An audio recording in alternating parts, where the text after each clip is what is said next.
10:01, good morning from the Circus Sports at the Mint Kentucky Downs studio. I'm Lucas Panzica. Veterans are reporting to Titans training camp today. Mike Borgonzi and Robert Saleh will meet with the media to kick off camp at noon. You can hear it live right here on The Zone. Practice at Vanderbilt Health Football Center begins tomorrow. The Titans made a move Tuesday to sign defensive back Najee Johnson after waiving cornerback Latrell McCutcheon Sr. In NFL news, three-time Pro Bowler Jamal Adams is joining the Minnesota Vikings. As a free agent, he is 30, heading into the 10th year of his career.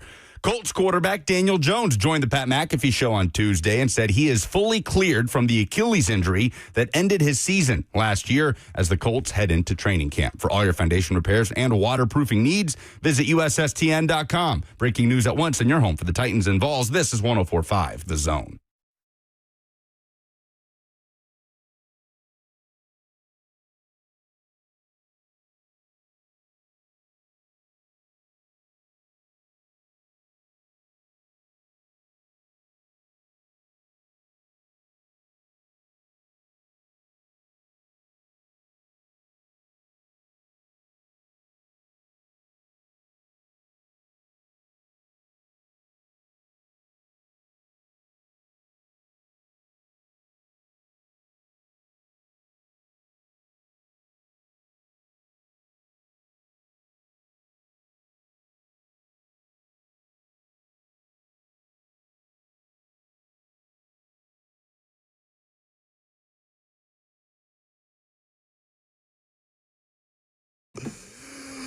Oh, yes. Football season is back.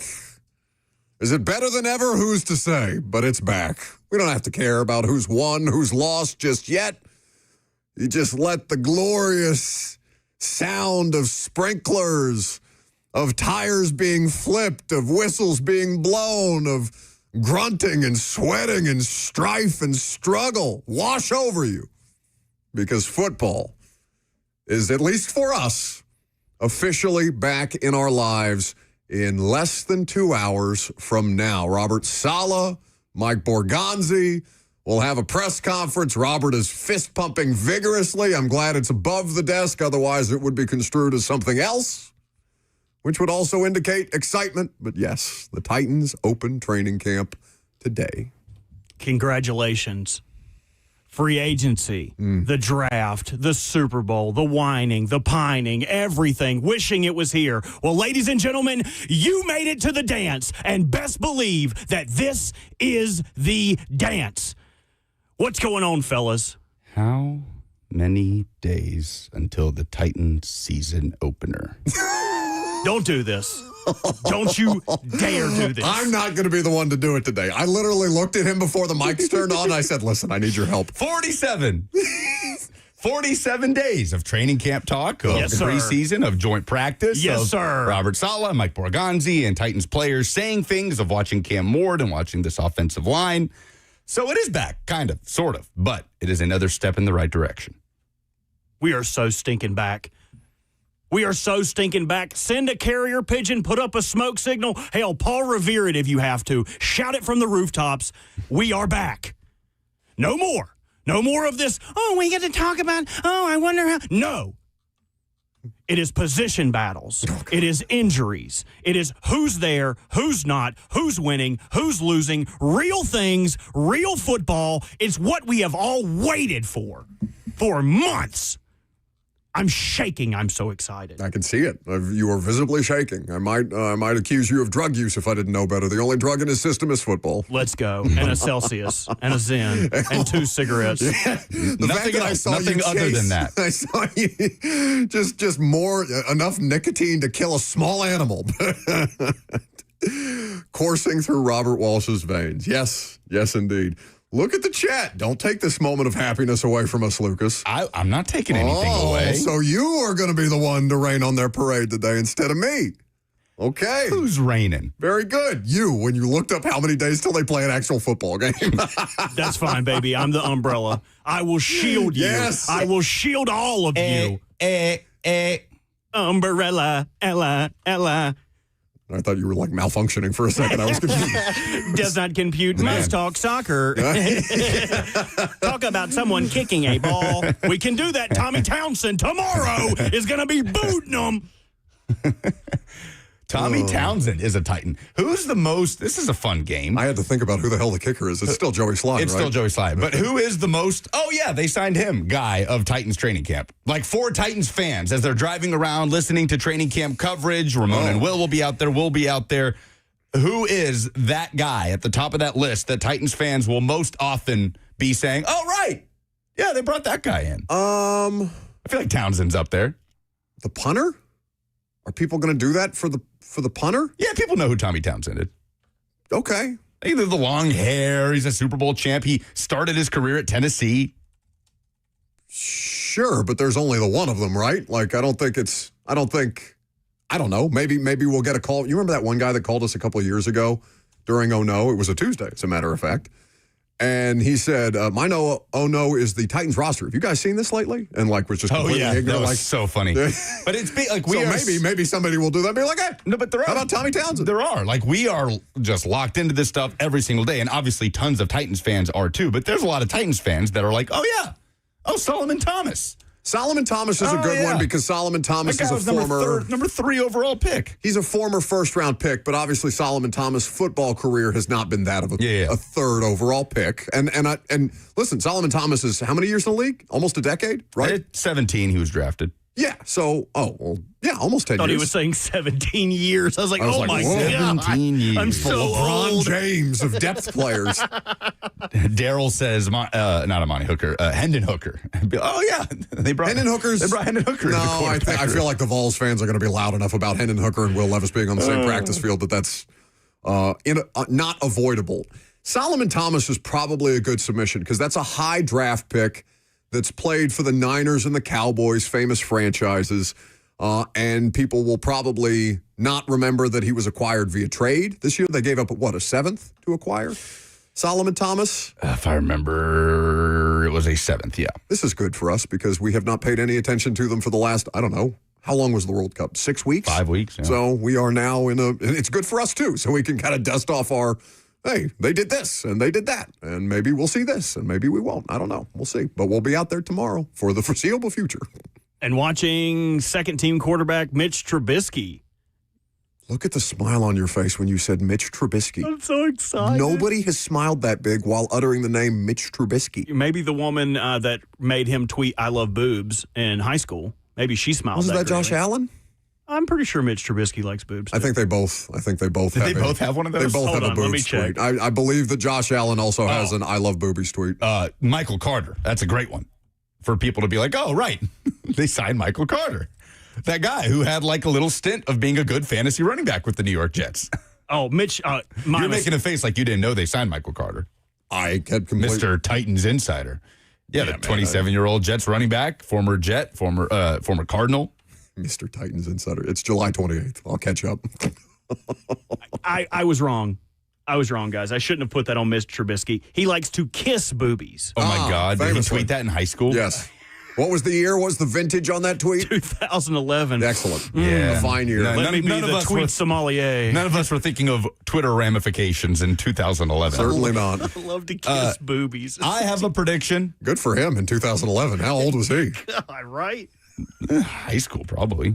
He's about our age. He's he? 31. I have a prediction. Okay. Mitch Trubisky will be more fun to watch than Brandon Allen at training camp. Are we just starting with our weakest ones? Are we doing predictions today? No, just one that I was throwing I out figure there. we wait till like before the actual football is played to make season predictions, yes? Well, maybe this is a training camp prediction. He's making a training camp Oh, prediction. okay. We could do training camp predictions today. I think we will enjoy watching the Titans' second team marginally more than last year, which is a very low bar. Do you remember watching much Brandon Allen? Like, I just remember like not paying attention No. to Brandon Allen because I knew he would never be of consequence. And he wasn't. And he was bad. Yeah, I mean, He wasn't good. nice guy. Oh, great guy. I did not talk to him until that Week 18 game. That's not something I'm not like proud of that, but like I remember not having a conversation with Brandon Allen until he was at the podium because Cam Ward had a bum shoulder. So hopefully it's better than that. Hopefully their football games matter more than that. Where Brandon Allen, Week 18, I had forgotten that they lost that game 41-7. You can forget all about that now. They can't hurt you anymore. The 2025 Titans cannot hurt you anymore. But like we watched a lot of Brandon Allen during the preseason. And now we watch a lot of Mitch Trubisky during the preseason. Hendon Hooker. You think we'll see a lot of preseason. Mitch Trubisky during the preseason? I'm sure we see some, but I bet we see way more Levis and way more Hendon Hooker. More Hendon and If Levis. I'm Mitch Trubisky, I'm like, yeah, I don't know here, guys. I'm 10 years in. Chill out a little bit. All right, I'll make a good training camp prediction. You want to do these off the top? Yeah. Okay. No, we didn't plan it. We already All had right, the is there any imaging? Is there any celebration? Do we have anything to indicate that we're doing something significant here? KJ Osborne. Great submission, Daniel. No, he's going to play. Oh, yeah, they signed KJ Osborne. KJ Osborne. That's an oh yeah guy. It's like your wide receiver 3. But it's an oh yeah guy. That's a guy that if you're just checking back in, Okay. you forgot they signed. That's fantastic. It is. Where'd that come from? I agree. Okay. No, you're not gonna fake me your way through football analysis today. My training camp prediction is that the most fun non-first round rookie to watch in training camp is going to be Jaren Kanak. Oh, just because he's going to play with reckless abandon, that's a Bones Fossil pick through and through. Widespread Kanak. I think that dude could line up as a fullback. That dude could line up in line. He's a Swiss Army knife. I think he's just going to be fun, and we're going to be going, hey, that Kanak dude is catching a lot of balls, man. That's my prediction. Kanak will be the most fun non-first round pick of the I Titans. kind of wish he was still wearing 47. That was his initial number when he There got was drafted. no way he was making the roster in 47. I wanted to cheer for it anyway. Wearing 47 in an old Titans logo hat because he ordered. You can order in bulk all 32 NFL logos for draft picks from like Amazon or something like that. So the Titans hat that he got was the old logo when he appeared with us on a Zoom call. He was not aware that they got new uniforms prior That's to fine. arriving. No, we should. The fireball matters. Widespread Kanak. 47 is, you guys think it's an ugly number? I think that's a glue guy number. That's the guy that when your quarterback gets knocked down late, he runs in there to start a fight. That's the guy on special teams that causes a fumble, that flips the field. 47 is a badass number, but just not for a starter. Not for like someone who is a real player. Who's the last 47 starter? I'm you looking can at remember? current NFL players. Who Surely there's not an active 47 starting snap. Maybe a linebacker? Israel Abanikanda, the running back, wore 47. Ooh, at a remember the pit. name. Yeah. Yes. Former Jets running back. Yeah, it's not. You're right. It would have been Michael Carter for me. I had no memory whatsoever of Michael Carter being on this football team. The best players to wear 47. Oh, Okay. John Lynch wore 47. Oh, there you one. go. Mel Blount wore 47, won Okay. 4 Super Bowls with the Pittsburgh Steelers, and Joey Browner, who that's from the 80s, and that is a little bit before my time, but he was a 6-time Pro Bowl safety. So after the 90s. Somebody in the chat said Valentino Blake. Yeah, Did he wear Do you know 47? who Valentino Blake is, Robert? the corner, right? Oh Yeah, my from God! The fact that Pittsburgh. you know Valentino Blake is great. No, he was here. He played for the Steelers, too, Yeah, I believe. Because But what he did he was here, change but- his name from? His name was not Valentino at the start, what at the was onset. it? What was Valentino Blake's real name? I think he is a player that actually Wasn't it like Antoine? Antoine Yeah. Blake. Well, his middle name apparently was Valentino. Okay. He just started going by his middle name. But Valentino Blake Did was it- my first year here. wasn't his claim to fame basically, wasn't he the one that got beat on that Tim Tebow touchdown to Demaryius Thomas in the playoffs? Steelers. No, I don't think he was that old. Yeah, he was in Pittsburgh in 2013. Yeah. That was like what? That was 20. No, the Tebow game. that was like 2012. Tebow, no. Yeah, you're right. That would have been the 2012 football season. That was my freshman year of college. I remember watching that. Never mind. He was on Jacksonville then. So he was in the league. He was in the league, yes. He actually had a fumble recovery that year. Old Valentino Blake. Before we get to Titans training camp storylines, quick news: the Vikings are inducting Adrian Peterson into their Ring of Honor in November.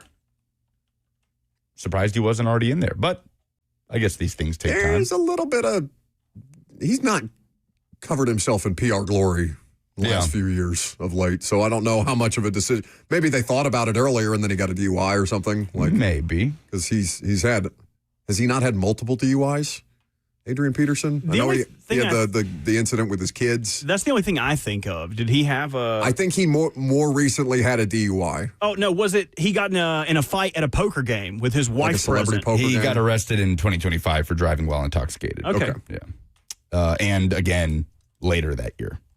Yeah, I'm pretty sure he had. So less than a year ago. Yeah, 1 year ago, Adrian Peterson got in a fist fight over a hand of poker in Houston. Yeah, so I think maybe I'm sure they've thought about it before, and they're like, let's wait till things settle down around Former Titan. AD. Titans legend. That's one headline that would have been way cooler, like in the Wild Wild West, than it would be today. Like, Got to find out over a poker game. man gets in fight over hand of poker. You're like, oh, don't mess with that guy. Now we're like, Picture a Jesus, saloon. dude, can you? Adrian Peterson in a 10-gallon cowboy hat and Spurs walking in, kicking down the saloon doors. Decorum, please, sir.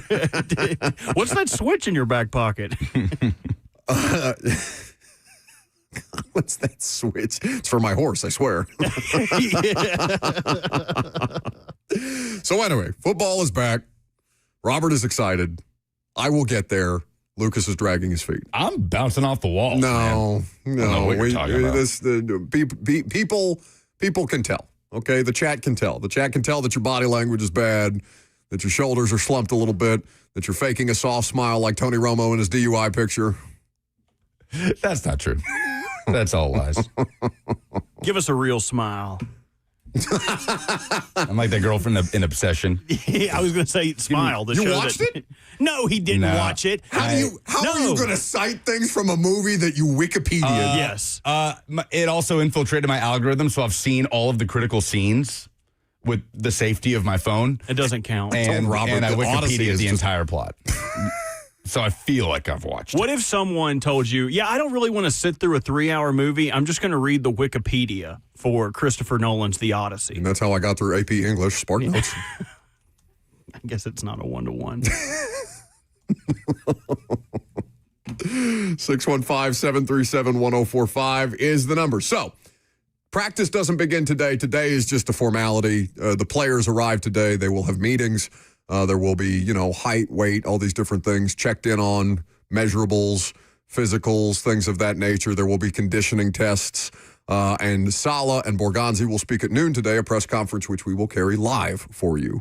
So you can watch the press conference on the YouTube stream here if you are watching us on Zone TV today, which is, of course, where you can always stream the show, Facebook, YouTube, Twitter, and on Twitch.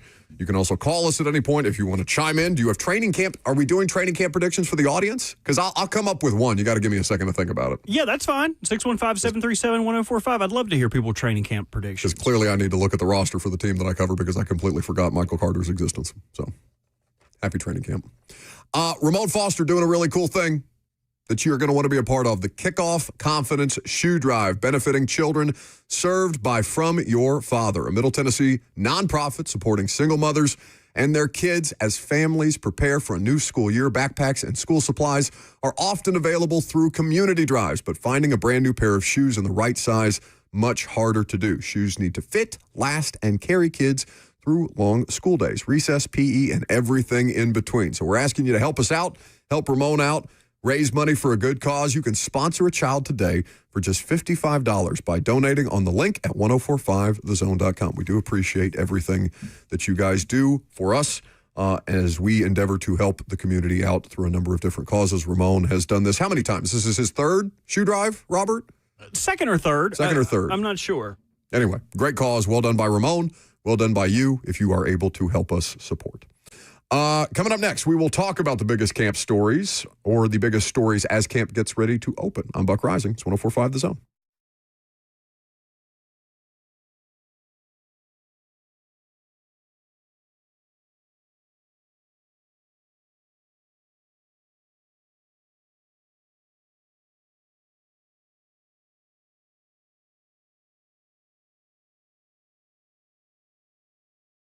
A day at the spa, the perfect gift for birthdays, anniversaries, or any occasion. Lavish and luxurious, yet affordable. A grand gesture, yet simple for you. The gift card from A Moment's Peace. Give her the gift she won't buy herself. An escape, a bit of luxury. Something special that shows more than just words. A gift from A Moment's Peace Salon and Day Spa in Cool Springs across I-65 from Galleria Mall. Call 615-224-0770 or go online at amomentspeace.com anytime.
Welcome back to the show. Fueled by Hattie B's Hot Chicken. We already have our first Titans training camp guest lined up. Do you want me to wait? You want me to save it? Or do you want me to tell the audience now? Because we're going to have players and coaches every day. Did you say that in my ear? Or did you say that over the air? Just in your ear. Okay. I can't ever tell. It's very scary. We will, all right. Robert says to tell you later in the show. So, and remember, for what it's worth, we will do a player interview every day that the radio show is at training camp. There are days when there is training camp, but the radio show is not on the weekends. I will be recording interviews with players on the days that the rest of the show is not out there, that we will then play for you the following week, the next weekday, the next work day that we're live out at training camp, or even if we're not at training camp, we will have interviews with players every day that there is training camp. We're also expecting to have, in some form or fashion, or rather in some order, we're not sure the order yet, but Saleh, Dable, Bradley. I'd like to talk to Bones at some point. I don't know how educational a special teams conversation we could have with John Fossil, but Lucas, I think he's maybe my favorite. It's between him and Gus Bradley as far as like people who I enjoy talking to, and Dable's up there. Saleh's not going to be a good quote at the press conference, and that's fine. He's an easy person to talk to when you don't have microphones and cameras in front of his face. But I feel like I learn more from Bones Fossil. He's our version of Dean Pease, Dick LeBeau that we haven't had here in a while. Yes, like just the elder statesman that probably has a story about every player in the National Football League, right? If you throw it at him, especially being a special teams coordinator, coaching for and against more players, I would say. Like John Bones Fossil has probably had to coach/manage more players, would we say, than Dable and Saleh combined? Yes. 100%. Of all different kinds, right? Like different backgrounds, different positions, long snappers, kickers, punters, returners. He says he wants to be a head coach. And I don't know how you could be more equipped. Again, there are different, layers to the job of head coach, but it takes a special kind of person to reach across an entire roster and convince guys, get guys up for a job that the vast majority of them don't want to do. Yes. Right? And probably haven't done in a very long time. Surprised there's not more special teams career coaches. Harbaugh is the example in the modern era. But like, what others can you name? Like, I remember Rich Bisaccia and his little stint with the Raiders, excellent special teams coordinator. But like the best special teams coordinators don't typically get head coaching gigs. Craig Hawkerman is back in the news, by the way. Did you see that? At Atlanta. That might be my own no. And I like Craig personally, but the headline was kind of wild. Anyway, so camp storylines to monitor. People in the chat, by the way, you can interact with the show, Facebook, YouTube, Twitter, and Twitch. You're welcome to do so there. If you would like to live stream us today, you can also call us, 615-737-1045. Several people are asking if Jeff Simmons will make an appearance on the radio show. I have broached the idea with PR. I have not yet talked to Jeffrey himself. I will talk to Jeff at some point about it. If Jeff doesn't want to do it, I'm not going to make him do it. Nobody's going to make Jeff do anything he doesn't want to do. If Jeff would like to appear on the radio show, then we would welcome that. But that is not one that we have concrete. That is in negotiations as we sit here today. Have you brought up my idea? What is your idea? Oh, I've told you. You have so many ideas. 100 times. They're exhausting. My the boxing event for charity. You and Jeffrey could box and the benefits could split between his organizations and maybe Home Street Home. They actually do something like this for the music industry. Have you ever heard of Rumble on the Row? Either of you? It's I don't know if the recording labels, because obviously we are sitting in the shadow of the BMI building where we do the show, and Warner and all that stuff is right there. So every year they put on a charity boxing event like Knoxville, the Boxing Day type of thing. Yeah. Where I think, if I remember correctly, the recording labels sponsor somebody to box on their behalf for a charity. No, I will not do that. I want to live. I'll be your corner man. I'll be there just like Mickey, ready to throw the towel in. Because then I'll look up and I'll see you in Jeff's corner and I'll be like, hey. Happy birthday to Jeffrey Simmons. Happy birthday. Okay, it's Jeff's birthday. It is Jeff's birthday. I was not aware. It's a bit of a trio. I know it's Will's birthday. Happy birthday to Happy Will. birthday to Jeffrey Simmons. Happy birthday to Will Bowling. Happy birthday to Nashville SC All-Star Sam Surridge. Oh. Happy birthday Wait. to... Stop. Who else? Associate producer of the Buck Rising Show, Vincent Love. Good luck. Oh, man. What a lineup.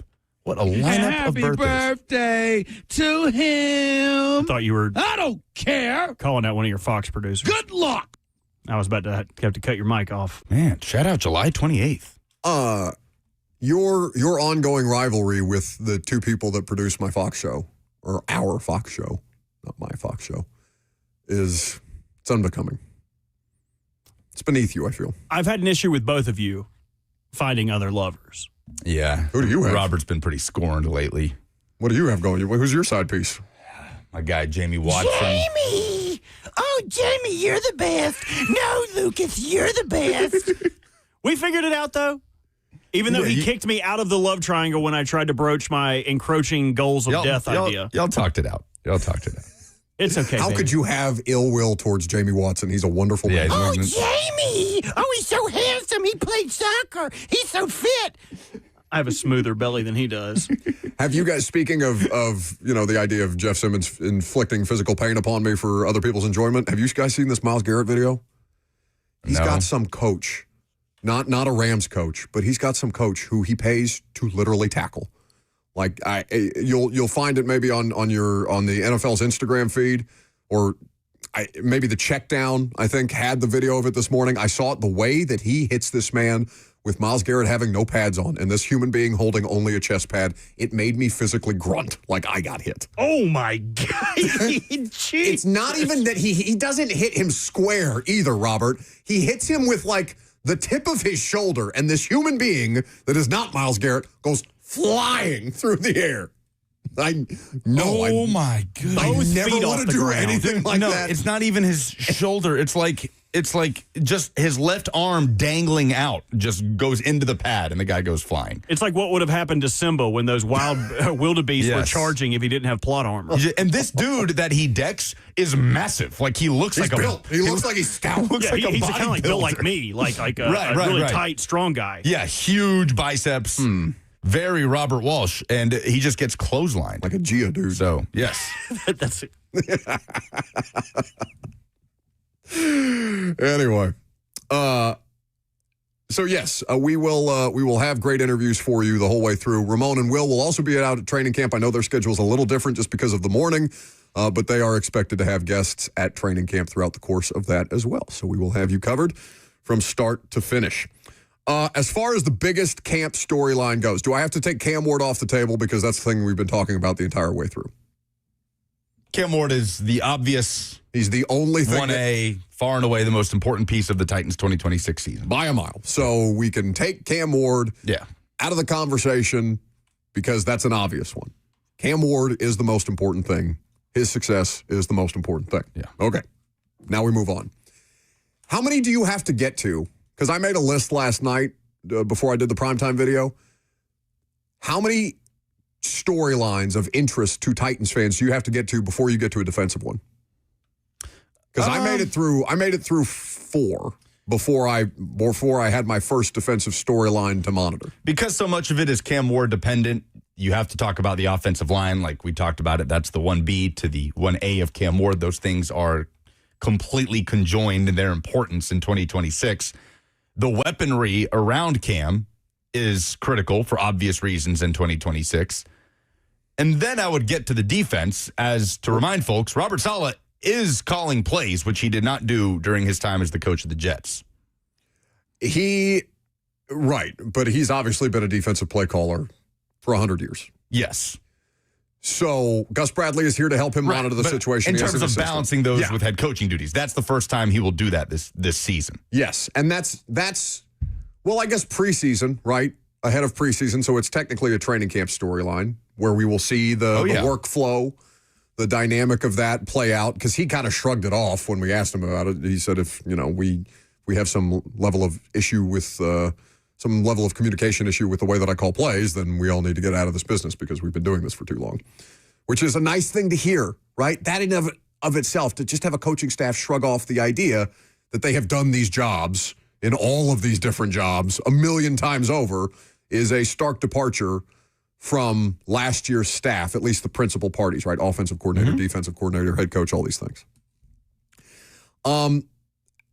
Is the offensive line situation in training camp more important than Cam? Because I might argue that I would put the offensive line situation ahead of Cam as far as the most important things to watch, because Cam's success does not have to be exclusively dictated by the offensive line, but his progress can be hindered significantly if that offensive line situation is not viable.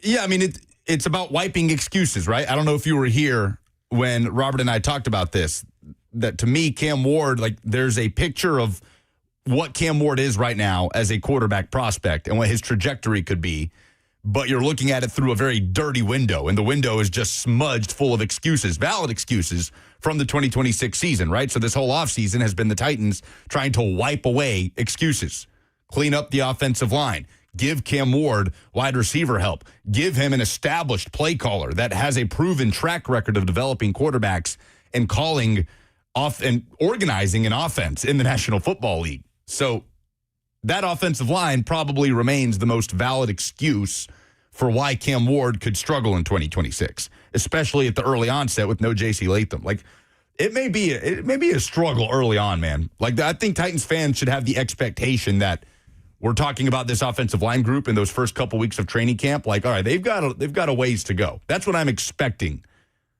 right from the jump, with a backup right tackle for a team that has next to no proven tackle depth.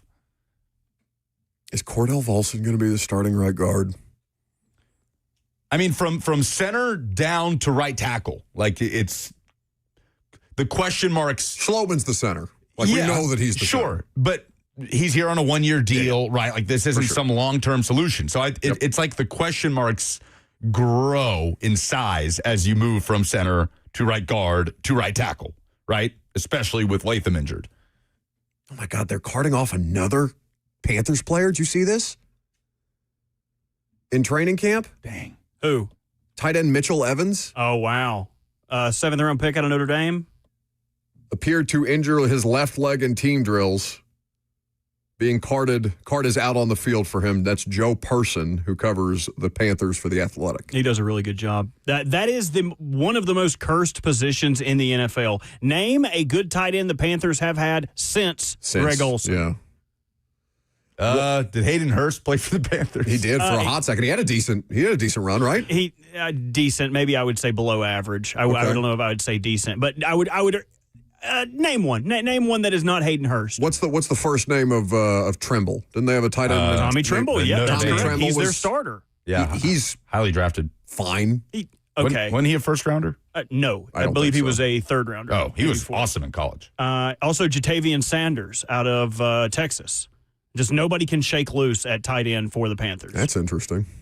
It's good. Titans are cursed at offensive line and wide receiver. Panthers are cursed at tight end. I'm sure every fan base has one of those. Anyway, the offensive line to me is the biggest training camp storyline because it's the first time that we actually get to learn something. Yeah. Because we've spent much time talking about Cam and accuracy and footwork and mechanics and all of these things that are critically important and will continue to be critically important. But now is the first time that we actually get to learn. Now, we will have to wait. I don't think they've announced their first padded practice yet because there are limitations on how many times they can practice in pads over the course of this next month and a half. So when we do have the first padded practice, that is when the offensive line conversation will begin in earnest. Yeah. What do we have to give away? Oh, it's a good one. A pair of tickets to see Weezer October 18th at Bridgestone Arena. 615-737-1045 is the number. If you call in and tell us what in sports made you say, oh no, this week, we'll give you a pair of tickets to see Weezer. I'm Buck Rising. It's 1045 The Zone.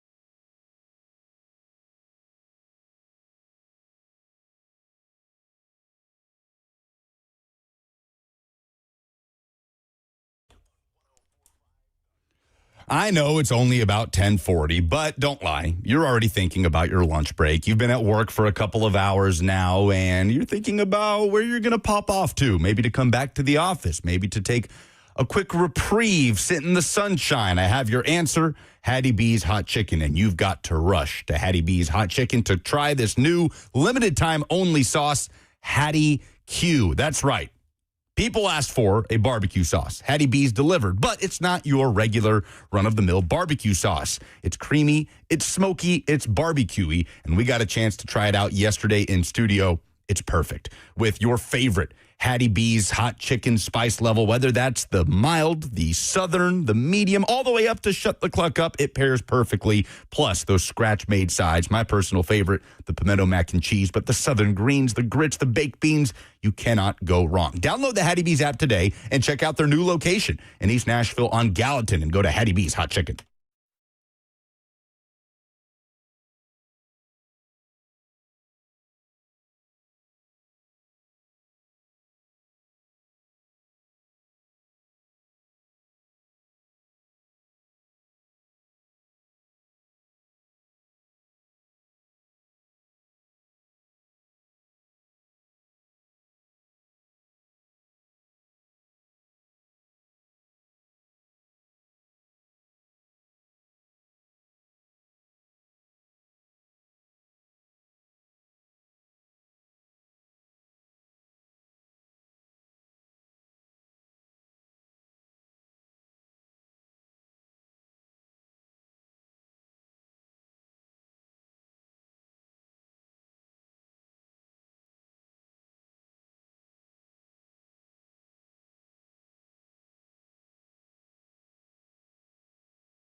For the opportunity to win some tickets to see Weezer in concert, 615-737-1045. What in sports made you say, oh no? My unofficial oh no is that Josh Pate has, for some reason, infiltrated our YouTube comments. What are you doing in there? He will be live and in person coming up at 11 a.m. Post SEC Media Days, we are almost exactly a month from the college football season kicking off. Interesting. I'm going to grill him about this ESPN show that he is neither confirming nor denying that he's doing with Lawan and Compton that everybody else is reporting on. A lot of scuttlebutt out there. A lot of scuttlebutt. Okay, Pate, we see you. Either way, look forward to having Josh Pate in studio in just about 15 minutes from now. In the meantime, 615-737-1045. I brought this article up earlier from the Atlanta Journal-Constitution. The headline: after disastrous special team season, the Falcons turn to Craig Aukerman. Craig Aukerman is a very nice man. Craig Aukerman is not an overwhelmingly great special teams coach. Craig Aukerman is one of the few special teams coaches I have seen fired for a specific play that got a player hurt, cost him his season. Ryan Stonehouse. Do you remember that? Yeah, broke his leg. Nasty. That Colts game with multiple blocked punts. Brutal. Yeah. So, again, I'm not saying that Craig Aukerman is to blame for all of the ills that have wrought Titans special teams. Yeah.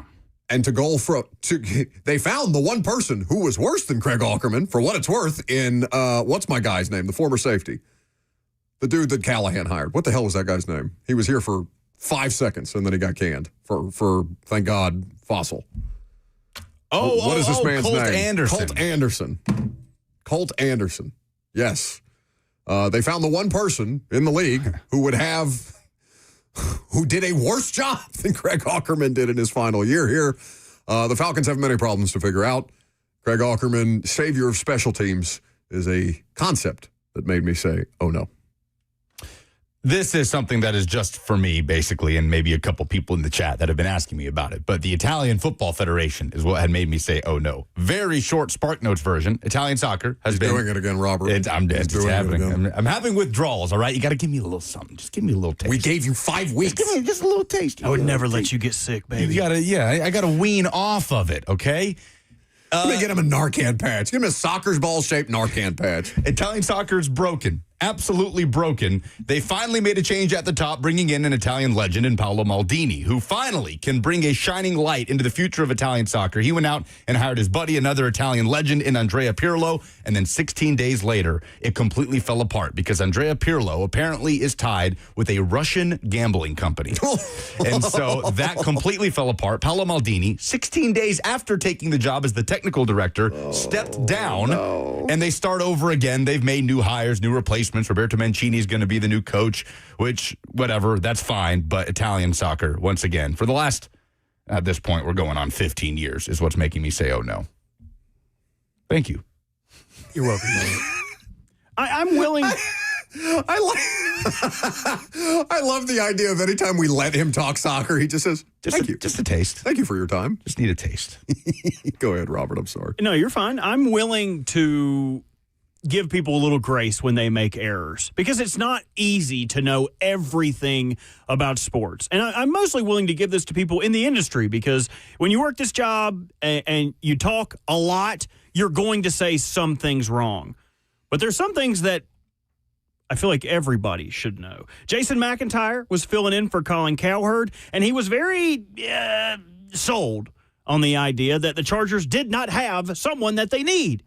They don't have their best receiver, Keenan Allen, who was, checks notes, cut by half the league. I compared Herbert to Matt Stafford as a guy with a big arm, mobile, really great quarterback. He just can't get over the hump because his team always lets him down, whether it's both tackles are gone. Never had like a superstar receiver. Keenan Allen was like their best receiver. He's been cut by half the league. It's like, what are we doing here? And I don't know. I kind of think Herbert is an undervalued asset. Stafford goes. Yada, yada, yada. Keenan Allen has never been cut. Not once. In his career. In fact, the community note helps with this a little bit. Oh, he got community noted. Contrary to the claim in this video, wide receiver Keenan Allen has never been cut by an NFL team. Throughout his career, Keenan Allen has played only for the Chargers and the Bears, joining Chicago via a trade in 2024 before returning to Los Angeles. You got to turn the mic on to talk. He said cut by half the league. Played for 2 teams. in his career. Half the league. How long was he with the Bears? 2 years? 1 year. 1 year. One singular season. Yeah. So not only was he wrong that Keenan Allen has been cut, he doubled, even tripled down, saying that he had been cut by half of the league. That's right. Half of the league would be praying, begging Keenan Allen during his prime to please play for us. Please leave the Chargers. Please tell them you want to trade. Please come to us.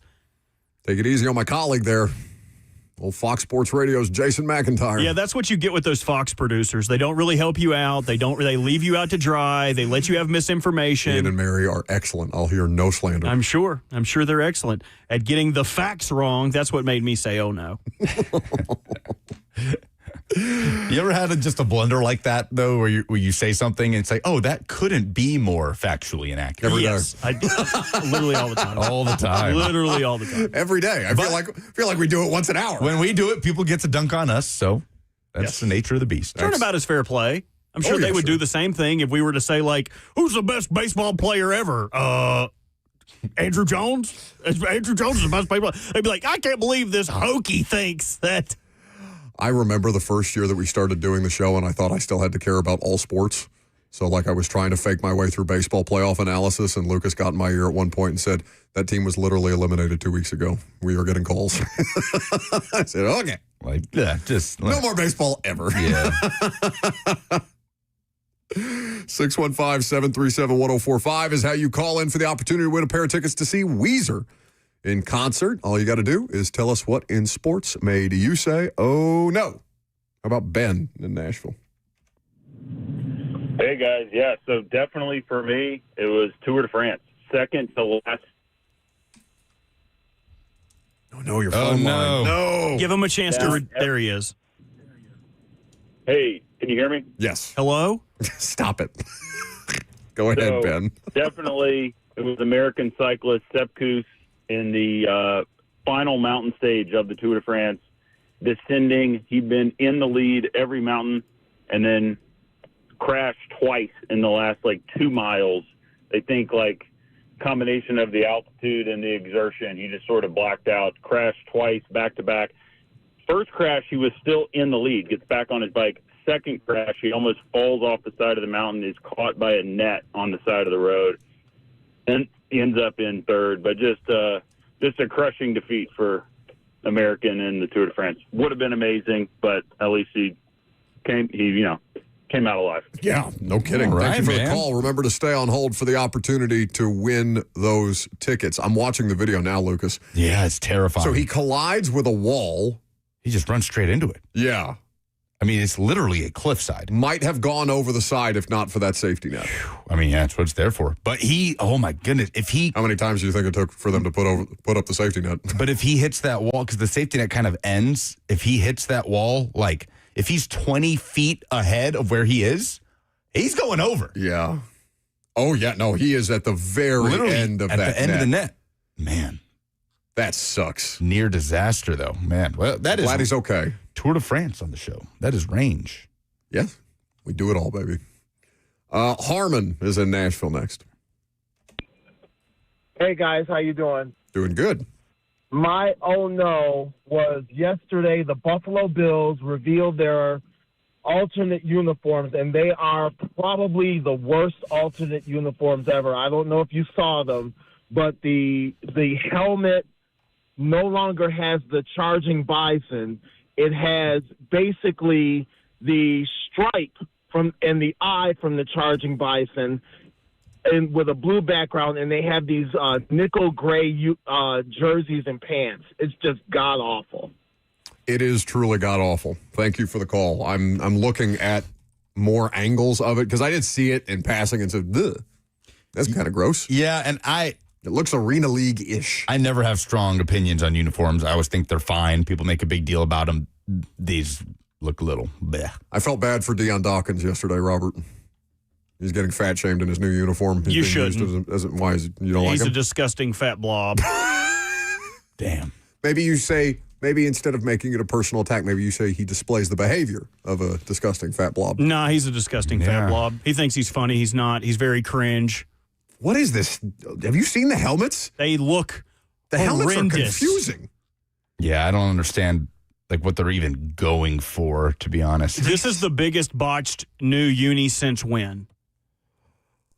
Oh, the Bucks scoreboard numbers. Those were bad. Oh, yeah, the pewter. They were really bad. The Jags, like, they looked like kind of a baby had an accident in a diaper.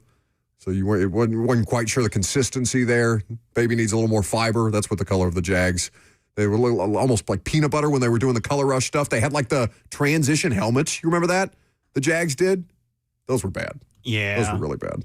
People don't like the Steelers Bumblebees either, but I think they have a special place in my heart. I like them. They're just so weird. Bumblebees and creamsicles, I always enjoyed. Creamsicles are excellent. Yeah, they should not be featured in the same wheelbarrow. Like, they should be in different bins completely. Like, the Bumblebee is like ugly hot, and Pewter is like Megan Fox. Or no, not Pewter.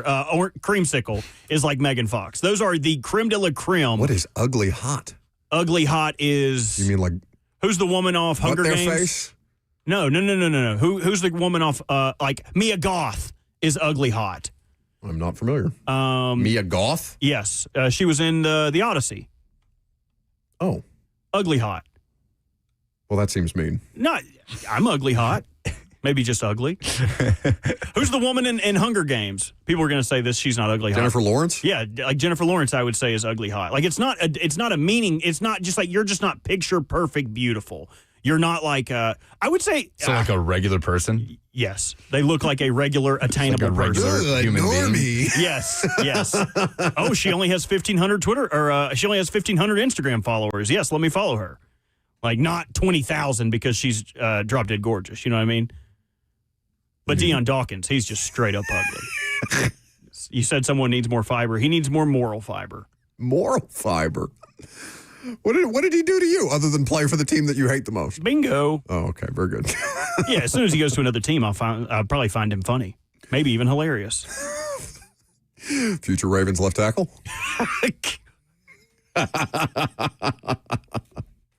What's that week going to be like when the Ravens play? Oh, I guess the Titans are going to Baltimore. I'm really disappointed the Ravens aren't playing here. I would have liked to see Derrick Henry at Nissan Stadium one more time. I wanted to get one Ravens game while I've been here, and the one that was going to be here got shipped off to London. So That's right. I just keep getting lambasted by poor scheduling. Josh Pate next.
It is 11:04. Good morning from the Circus Sports at the Mint Kentucky Downs studio. I'm Lucas Panzica. Veterans are reporting to Titans training camp today. Mike Borgonzi and Robert Saleh meet with the media to kick off camp at noon. You can hear it live right here on The Zone. Practice begins tomorrow at Vanderbilt Health Football Center.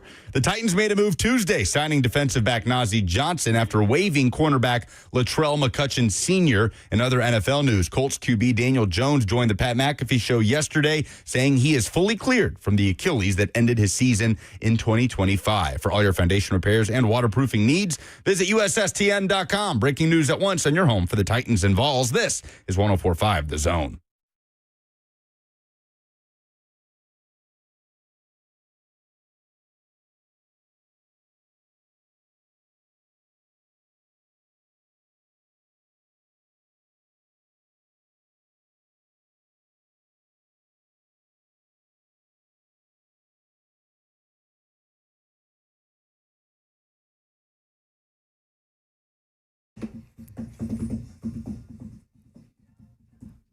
The Fleetwood Mac is playing.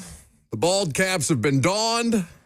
Josh Pate is in studio. Football season is officially upon us. Hey, buddy. It feels like old times. It feels like old times. You look great. Both of you look great. Some would say never better. I just asked you during the break, how's the scene with the Titans? Don't do you this gave to me everything I needed during the break. I don't think Good that needs time to to be overflow bald. on air. Good time to be bald was the It response. sure is, and that begins and ends my Titans coverage for this Tuesday or Wednesday morning. What is Forever. it? Tuesday. July's just been July to me. We will circle back to Titans training camp discussion later on. After I leave. Yes, correct. Yes, okay. Well, I am also leaving. So I am going to a press conference with, maybe I'll wear the bald cap to the press conference. I have not yet decided to commemorate the fellow balds. But we do have the bald caps on because Josh Pate is in studio, so we must pay tribute to the balds. How has your off-season been? Off-season. Thank you. Been? Well, it's been different because, I have employees, and I was reliably informed you actually can't make people work 52 weeks a year. Something about laws and whatnot, so I had to give them time off. So I chose to do it all at one time. Isn't there a sports addendum to that? I feel like we could make people work 52 weeks a year. I'm not in a position where I wanted to rub up against the law right now. Okay, I need to be pretty clean right now. Okay. Yeah. So I would indicate that things are in the works. Yeah, I just said go home for July. And then I took every single meeting that I have had requested of me for the entire year, which I pushed to July. And then I've knocked all that down. I'm still doing stuff this week. We cranked the show back up this Sunday night. I'm still doing stuff this week. However, I will say on the backside of what is called vacation, I took one. First time in 5 years I took vacation. I do recommend it. It is fun. Yes. If you go with the right people, if you go to the right place, it is fun. But I thought that July was going to go back it was going to go by like that. I thought it was going to feel like that. It hasn't. July's felt really lengthy. Like I remember standing there. I live near the Sound Stadium, so July 4th, you've got neighbors. Well, for now. That's why I need to stay clean legally. I'm going to get out of there pretty soon. I love it. I'm headed south. I remember we were watching fireworks shows. We're watching all that. That feels legitimately like a long time ago to me. And that was only 3 weeks ago. So I feel good. I feel rested. I feel ready. And, oh, man, what a season is nearly upon us. It is an exciting college football season. Josh Pate's College Football Show will kick up in earnest. Make sure you are subscribed to the YouTube channel. If you are not already subscribed, shame on you. Really, I don't know what you do during the college football season. If you're not, you also recently guest co-hosted, I saw, Bussin' with the Boys, of which you are a somewhat regular contributor. Is that a weekly thing? It will be. I mean, we do the locker room, so we do that college football show with Will and Taylor. And by the way, I would like to personally dedicate my appearance on this show this morning to Will Compton, who is down for the count with strep throat. Yeah, so a lot of kids and Will have come down with strep throat. And, I miss him. I had to go fill in for him.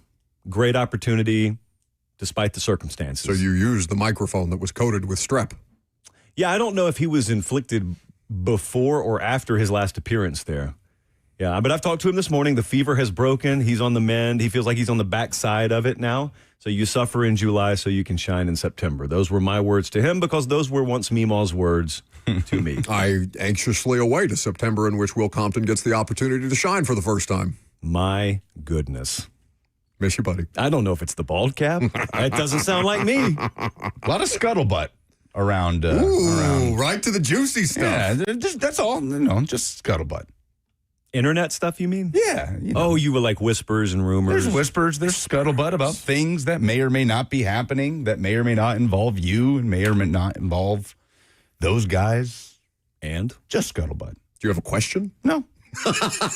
I do. I can confirm to you. I'll confirm right now. I'll do it on this show. You ready? Sure. I can confirm that there's scuttlebutt. Very good. Yeah. Confirmed. If you don't know what we're talking about, just take a scroll through Twitter. You may discover something. Can I just say, though, every time I've come into this studio, I appreciate you loaning me the power of this microphone to spread the good word of college football. It's the number 2 sport, according to data in America. It's the number 1 sport in this country in my heart. And if, allegedly, there are major media behemoths out there that want to give more of their airtime dedicated to the number 2/number 1 sport on this planet, I think it beats a 38th NBA show. I think it beats that. So I would be happy, in theory, to be a part of that. I'm being informed by the chat, where you can live stream the show and see Josh Pate's beautiful bald visage in front of you, Facebook, YouTube, Twitter, and Twitch. Somebody in the chat is informing me, or is asking, Josh Pate, ? You mean the number 2 personality in all of college football media, behind Brandon Walker? That person doesn't even believe that. That person doesn't even believe that. So the number 2 personality for the number 2 sport. Yeah. I will say, though, I'm always in support of people who want to venture out on their own and test those creative waters when it comes to college football. I'm a believer that you can never have too many college football shows. They will sink or swim on their own merit. But Brandon Walker, who vast majority of your audience probably has a life and is unaware, but he is a personality of some degree with Barstool Sports, and he is launching his own college football show, which I'm told is just a retread of what he once did and failed at. Yes. And so I'm pulling for it. I'm throwing my support behind him for whatever that's worth. It's a verbal pat on the head. Well, I was driving over here earlier today. I drove by a McDonald's. You know what else I saw? A Burger King. You got to have both. There's room in the world for both. You got to have both. Josh Pate is in studio with us. You are most excited to see what this college football season? We have a whole new season. Pate, I'm listening to recruiting podcasts about Indiana football. What? I am deep in the weeds on He's running not. back It's a lie. depth chart. It's called The Assembly Call, the podcast that I'm listening to. I had no idea who Lee Beebe Jr. was He just read the info. until the last couple of weeks. I might be in. I might have graduated from a casual. TBD. I will let you be the final judge of this. But we may need to revisit the college football trivia at some point with Josh Pate during the season, because I think I'm ready. What is the benchmark? Is there a benchmark to graduate? Yes, there is. And we need to come up with a hand sign for when you're ready to go through your test. Okay. And that'll just essentially be list all the Big 12 member institutions. We'll go through your flashcards. There's not an App State card in the deck. Several of them have tweeted me because I made fun of their Monster Energy deal. Which you I have should. BYU and West Virginia in the mentions for the first time ever. It's bizarre. NyQuil should not get that deal for $20 million, much less Monster Energy. Did you see what Ohio State did today? I sure did. Ohio State signs a deal with Chase, a distinguished financial institution in this country, $17 million a year for just a uniform patch. By comparison, for those of you who are unfamiliar with what we're talking about, the Big 12 as a conference signed what is essentially a presenting partnership with Monster Energy, which means there's signage on every field. It's called the Big 12 Conference presented by Monster Energy. It's all in as you could go with a brand for $20 million. For football, men's and women's basketball. Every sport. Oh, my goodness. Every sport, the entire conference. This happened when you were out of the country. This, by the way, so by comparison, Ohio State gets $17 million for a jersey patch. An entire conference signs away their presenting partner rights for $20 million. Ohio State is still free to go sign above and beyond what they sold the jersey patch for. There's not even a presenting partner for Ohio State. Not to mention, what about being a presenting partner for the Big Ten? Like if it were the Chase Bank Big Ten Conference, but that's a 9-figure deal. Yeah. Instead, an energy drink company said, here's 20 mil. And apparently the Big 12 league office said, well, we ran the math, and that's technically 20 million more than we would have had yesterday. Let's do it. I didn't have a big problem with it. It doesn't impact me, but I had my phone blown up by people who work in the ad sales agency in that space all day because they said, I don't think even the people who do this for a living in the Big 12 understand the collateral damage they did to their brand. Not only did you get completely ripped off on this deal, in the ad sales world, you just defined your value for the rest of the market. Yes. So the rest of the market until the end of time is going to look and say, all right, once upon a time, you valued your entire league at a presenting partner level at $20 million. That means anything we sign with you should come in below that number. Oh, my God. Yeah. Let's talk some actual college football with Josh Pate coming up next. Oh, Robert is talking to somebody. Coming up next. Kroll, hit the button. Coming up next.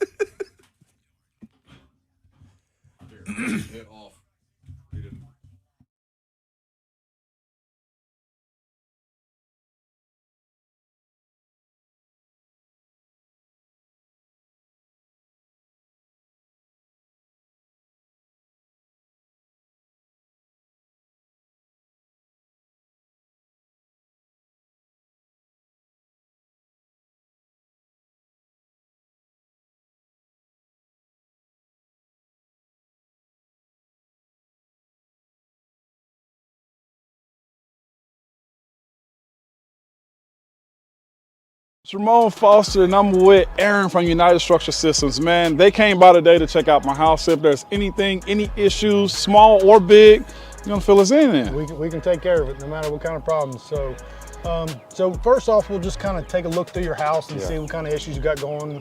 You know, cracks in the brick, cracks in the drywall, weird spots in the floor, doors sticking, windows not opening properly. Once we identify those areas, we're going to do a thorough inspection around the outside, make sure there's no issues going on with that. And then once we look over it, we'll talk about what's going on, and hopefully we ain't got no issues, and then we'll go from there. Let's go. Let's go.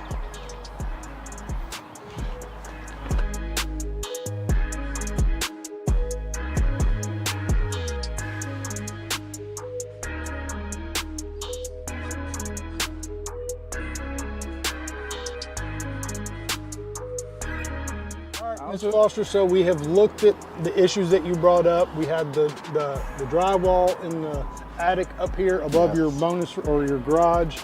You had some doors sticking. I did. Going in your bathroom. So we've inspected all that. We don't see any major structural concerns. So you're going to be one of our lucky good news customers today. There is some minor deflection there. That's not an uncommon thing. As any house is built, it's its biggest and its strongest the day that it's born. Gotcha. Right? And from that point, it just gets older, just like us. We ain't hopping up out of bed, taking off down the hallway, running those stairs anymore. Not protecting quarterbacks anymore. No. Opening up late. We're done. Your guard ain't there no more. Okay, so, I got you.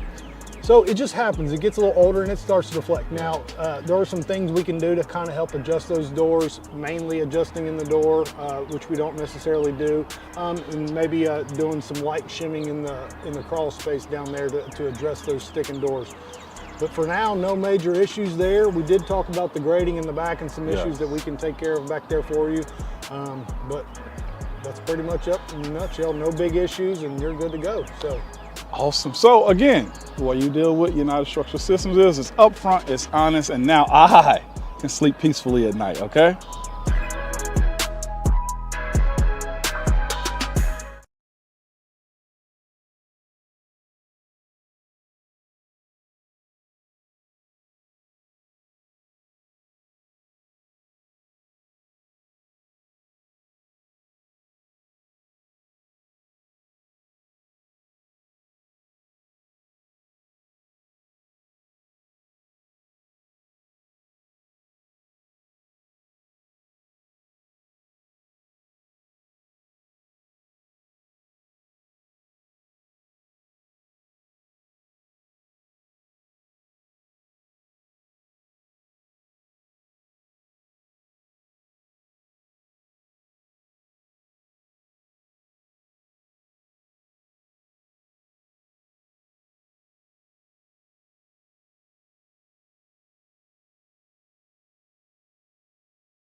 Welcome back to the show. Fueled by Hattie B's Hot Chicken, the best hot chicken in the world. No better college football coverage than Josh Pate's college football show, which will be making its return to the live-streamed airwaves. Are they airwaves? Are they digital waves? What kind of waves are we riding these days? I don't even know what to call the kind of show I do.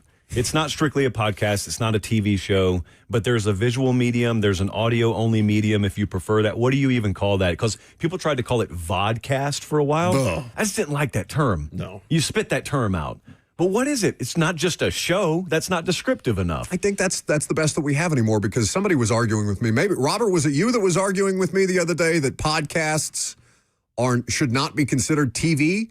But every podcast that I see now is being broadcast on Netflix or something of the like, right? So I'm kind of stuck in this place where podcasts feel like they've taken the place of television shows to some extent, while still having an audio component, even though we've been podcasting TV shows for quite some time now. Either way, these things are not important. It's just a great show, so you should subscribe to it wherever it is that you get Josh Pate's college football show.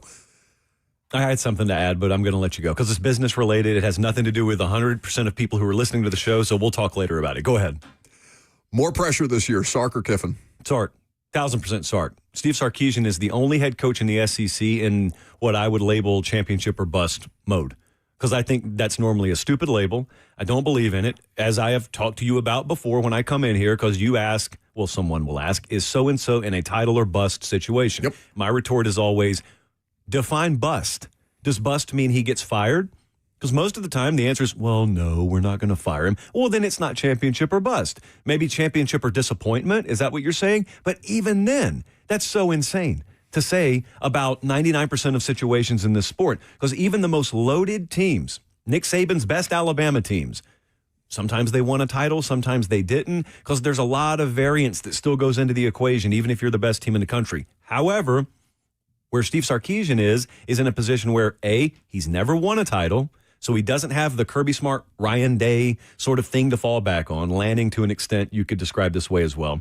But you didn't ask about Dan Lanning. So Steve Sarkisian has every advantage and resource this sport currently affords to a head coach. He doesn't have a title yet. He's multiple years in now, so there's no longer a settling in process, 21, 22, 23, 24, 25. This is 6th year, I think. So he's there now. And from the Texas booster point of view, you're not investing in this program. You're just spending. You're spending tens of millions of dollars per year on salaried players. And it's not an investment. So you're not getting a kickback. The kickback, theoretically, is the enjoyment you get from watching your team win a championship. Well, what's missing there is the championship.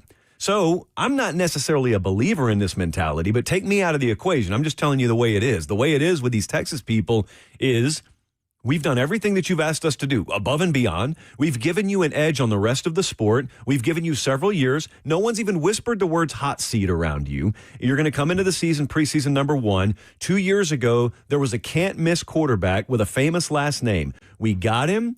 We've waited patiently. This is his 3rd year now. He's a preseason Heisman co-favorite. All that stuff is out there, and it's all valid. It's not hype. It's all valid. They needed some help at receiver. They went and got Cam Coleman. They needed some help at tailback. They got the top 2 tailbacks in the portal. They needed maybe a little bit of a plug defensively. They got a stud linebacker out of Pitt. Everything's there.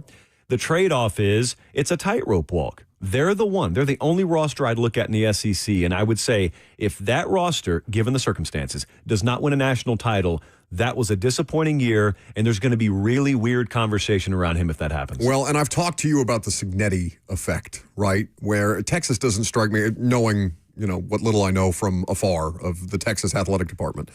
They don't strike me as knee-jerk, right? No, they're not. So I don't know that this necessarily applies to Sark, but the Cignetti effect, what I mean by that is this guy just won a title at Indiana, which is something that nobody should ever say or do, because what the hell is that?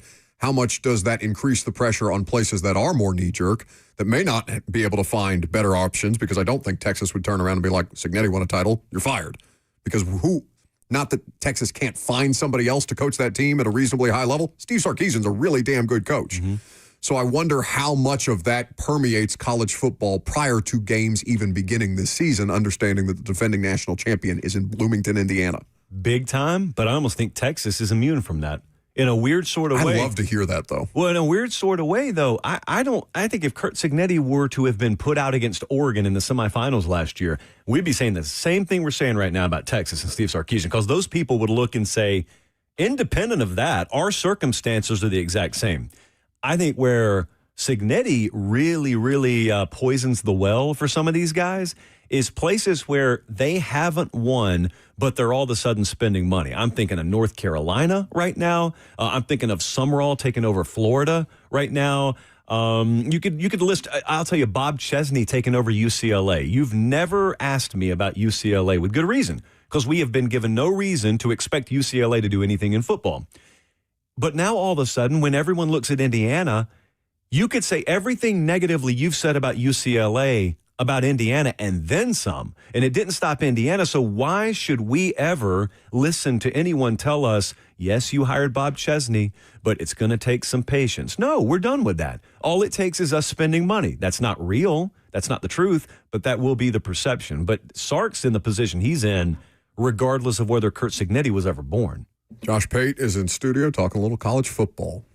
But at the same time, this time last year, different situations, granted, but James Franklin would have been nowhere near the top of anybody's hot seat list going into the season. Brian Kelly more so than James Franklin. There was certainly pressure there, but there were not many schools that were unwilling to pay that buyout check last year. We saw it. Which coach would you put on that list that, hey, they're not on the hot seat if you're to put together a traditional hot seat list, but if come November things have fallen apart, don't be shocked if there's a change here. Lincoln at USC. And that's a really weird dynamic. So I'm a believer that he has to make the playoff this year. But I will tell you this. I think it's totally mutually understood out there. James Franklin could never in his wildest dreams or wildest nightmares last August have thought that I'm going to be scandal-free this year and yet still out of a job by Halloween for performance-based reasons. No one could have ever seen that coming. I think Lincoln Riley and his side of the fence understands what the temperature is at USC. I think the administrative side of the fence understands. The fan base understands. It's a very clear picture. It's not muddy. I think they have to make the playoffs out there this year, or that one could move. And if you look at their schedule, you know, if I were to tell you USC is going to go 9-3 this year, you think, oh, well, at the very least, he's not going to get fired to the very end of the year, even if they're en route to missing the playoffs. But the thing is, they could lose those 3 games by early November because they play Ohio State, they play Oregon. They've already played all those teams. So if the standard is playoff or bust, if the standard is playoff or we're firing you, that is a major job that could come open that would surprise some people by early November. The one that's glaringly obvious, but it wouldn't be a shock to anyone, is, of course, FSU. Mm-hmm. And this time last year, it went off the rails for Mike Norvell. Even after that week 1 win against Alabama, it goes off the rails. They took a behind-the-scenes shot at Kiffin. They found out they couldn't get him.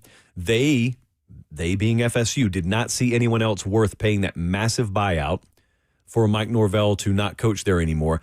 But since then, I think everyone down there, number one, they've passed the plate around, and I think they have the money if they want to pull the trigger this year. And number 2, that can still be a really good job under the right circumstances. And number 3, likewise with scheduling there. They got Bama almost right out of the gate. They've got SMU.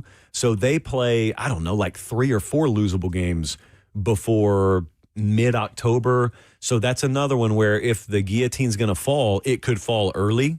I don't think we'll see for quite a while a coaching carousel season in season like we saw last year, but those are 2 that could come open. And then you kind of start talking about your Baylors of the world. What's going to happen at Wisconsin? Those are the other 2 that I would fill in there. Here locally, Tennessee and Vanderbilt, as far as the quarterback position is concerned, are in similar spots where there's a battle happening between 2 relatively unproven players. There's a lot of talent there with Curtis for Vanderbilt, obviously Faison and George McIntyre for Tennessee. FanDuel Sportsbook has Tennessee at 7.5 wins, over under. They have Vanderbilt at 5.5 wins. Who right now would you back more to exceed their projected win total by FanDuel Sportsbook? Probably Vanderbilt.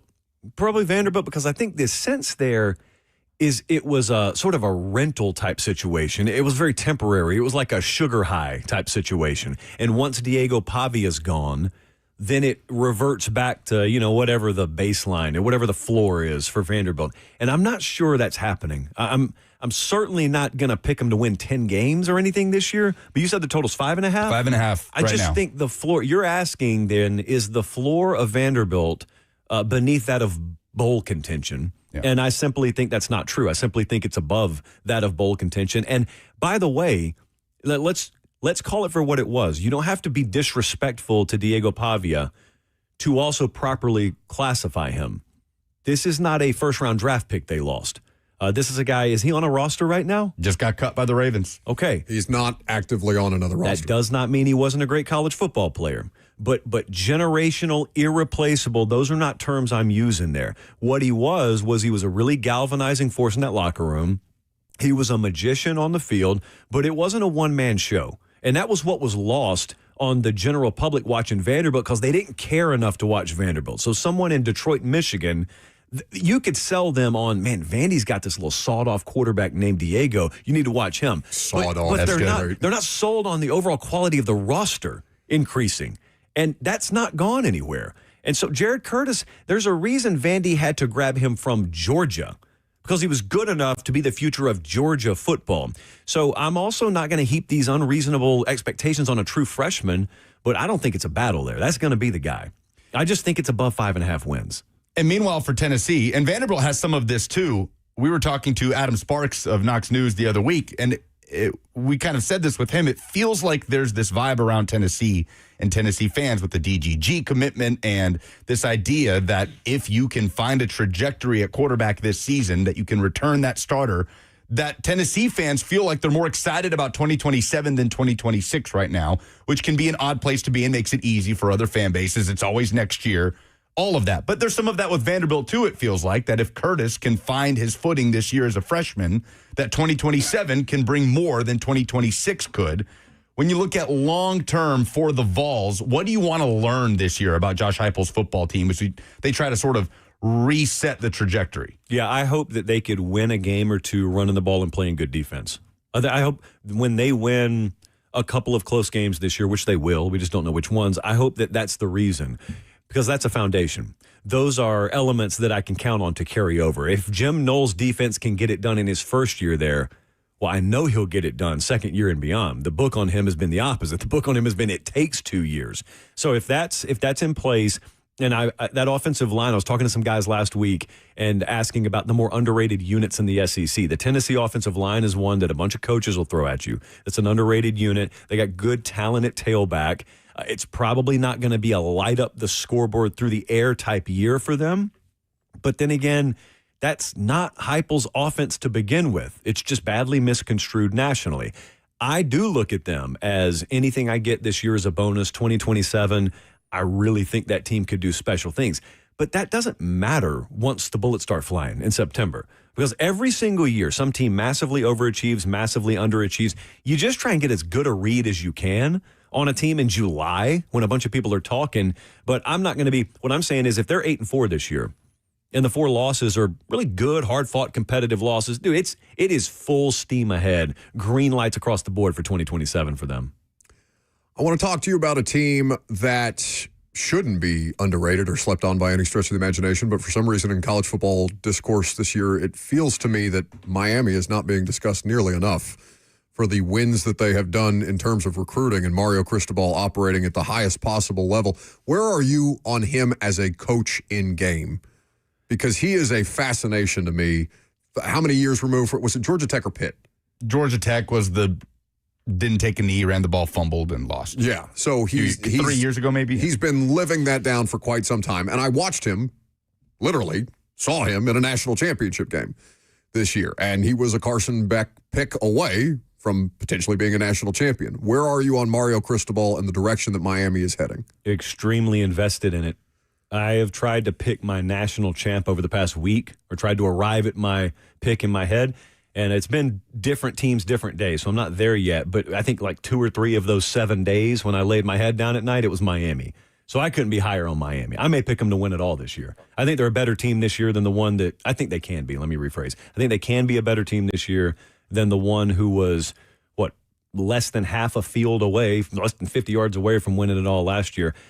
I think what happened to him a couple of years ago, and I know Mario pretty well. I have sat in Mario Cristobal's office and had him recount the decision making that went into that Georgia Tech implosion when they didn't just take a knee. I've had him scream in my face about it, not even at me, just about what happened. Yeah. But what's important is they took supreme ownership of it. He took supreme ownership of it, and not in a PR sort of way, not in a way where your camp coaches you. Well, don't worry, they won't chase if you don't run. Just call yourself dumb one or two times, and the media will kid glove you and move on. I don't mean that. I mean internally. What are you going to do? How are you going to adjust? And if you look last year, what kind of head scratching game management type snafus did they have last year? It was dried up. Yeah. There's a reason people keep going back 2 years, because they really, really enhanced their infrastructure, their decision-making operation. They've got a great coaching staff just behind Mario. They got 2 coordinators that are really good that'll both be head coaches in the near future. They upgraded at quarterback. Probably my Heisman pick right now would be Darian Mensah, who they went and got from Duke. I am sky high on them. Josh Hoover slander is how I read that. You know, close personal friend of mine, Kurt Signetti. You know him. I would love to. I would love to know Kurt Signetti. They built a wall around the entire building, but then they gave me the access code, so I somehow got in there a few months ago, spent an afternoon with him, and I asked him, among many, many, many other things, Josh Hoover, you just had the Heisman winner leave here, #1 overall pick, Josh Hoover from TCU. Like, what did you get there? And he looked at me. This was off camera. On camera, he went a little further, but off camera, he just said, we got what we needed there. we got what we needed. Oh, he's so cool. I love him. Is there a name for the wall? I feel like every wall like that needs to have a good name. In Bloomington, Indiana. I just remember back in the day when Indiana was horrifically bad. 2 years ago. Yes, but 2023. It would have been longer than that. Yeah, I just horrifically bad. I used to memorize like that entire Phil Steele preview magazine. I would just ingest that thing over and over and over again, to the point where there was a year. I mean, this would have been, I was working in the fabric department. This would have been late 2000s. I don't even know who the head coach there was, but I remember they recruited, I think, some in-state linemen, and they called it their 6 blocks of limestone. Ugh. That is not what I think we should call the wall. But my memory That's about very Indiana, walls though. in Indiana. went back that Some far. IU football lore to wrap up the segment. My God, how about that? It's great to have you back. Wonderful to see you. It's great to be back. Yes, yes, indeed. It is good to have college football back in our lives. It's good to have Josh Pate back in our lives. Of course, his show will be back in your life, however you consume it, in the not-too-distant future. Buddy, thank you for your time as always. Thank you. I am off to Titans, the practice facility. We have a press conference. If you can get in. You got to turn the... If you can get in. There's been some scuttlebutt on your end as well. If you can get in. They'll let him in with that hat on. They'll think I'm part of the coaching staff. Yes. It's my disguise. Yes, the tight end's room is here, sir. All right. Lucas and Robert will carry the press conference here in short order. They'll continue the conversation. I'm Buck Rising. It's 104.5 The Zone.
Okay, we made it.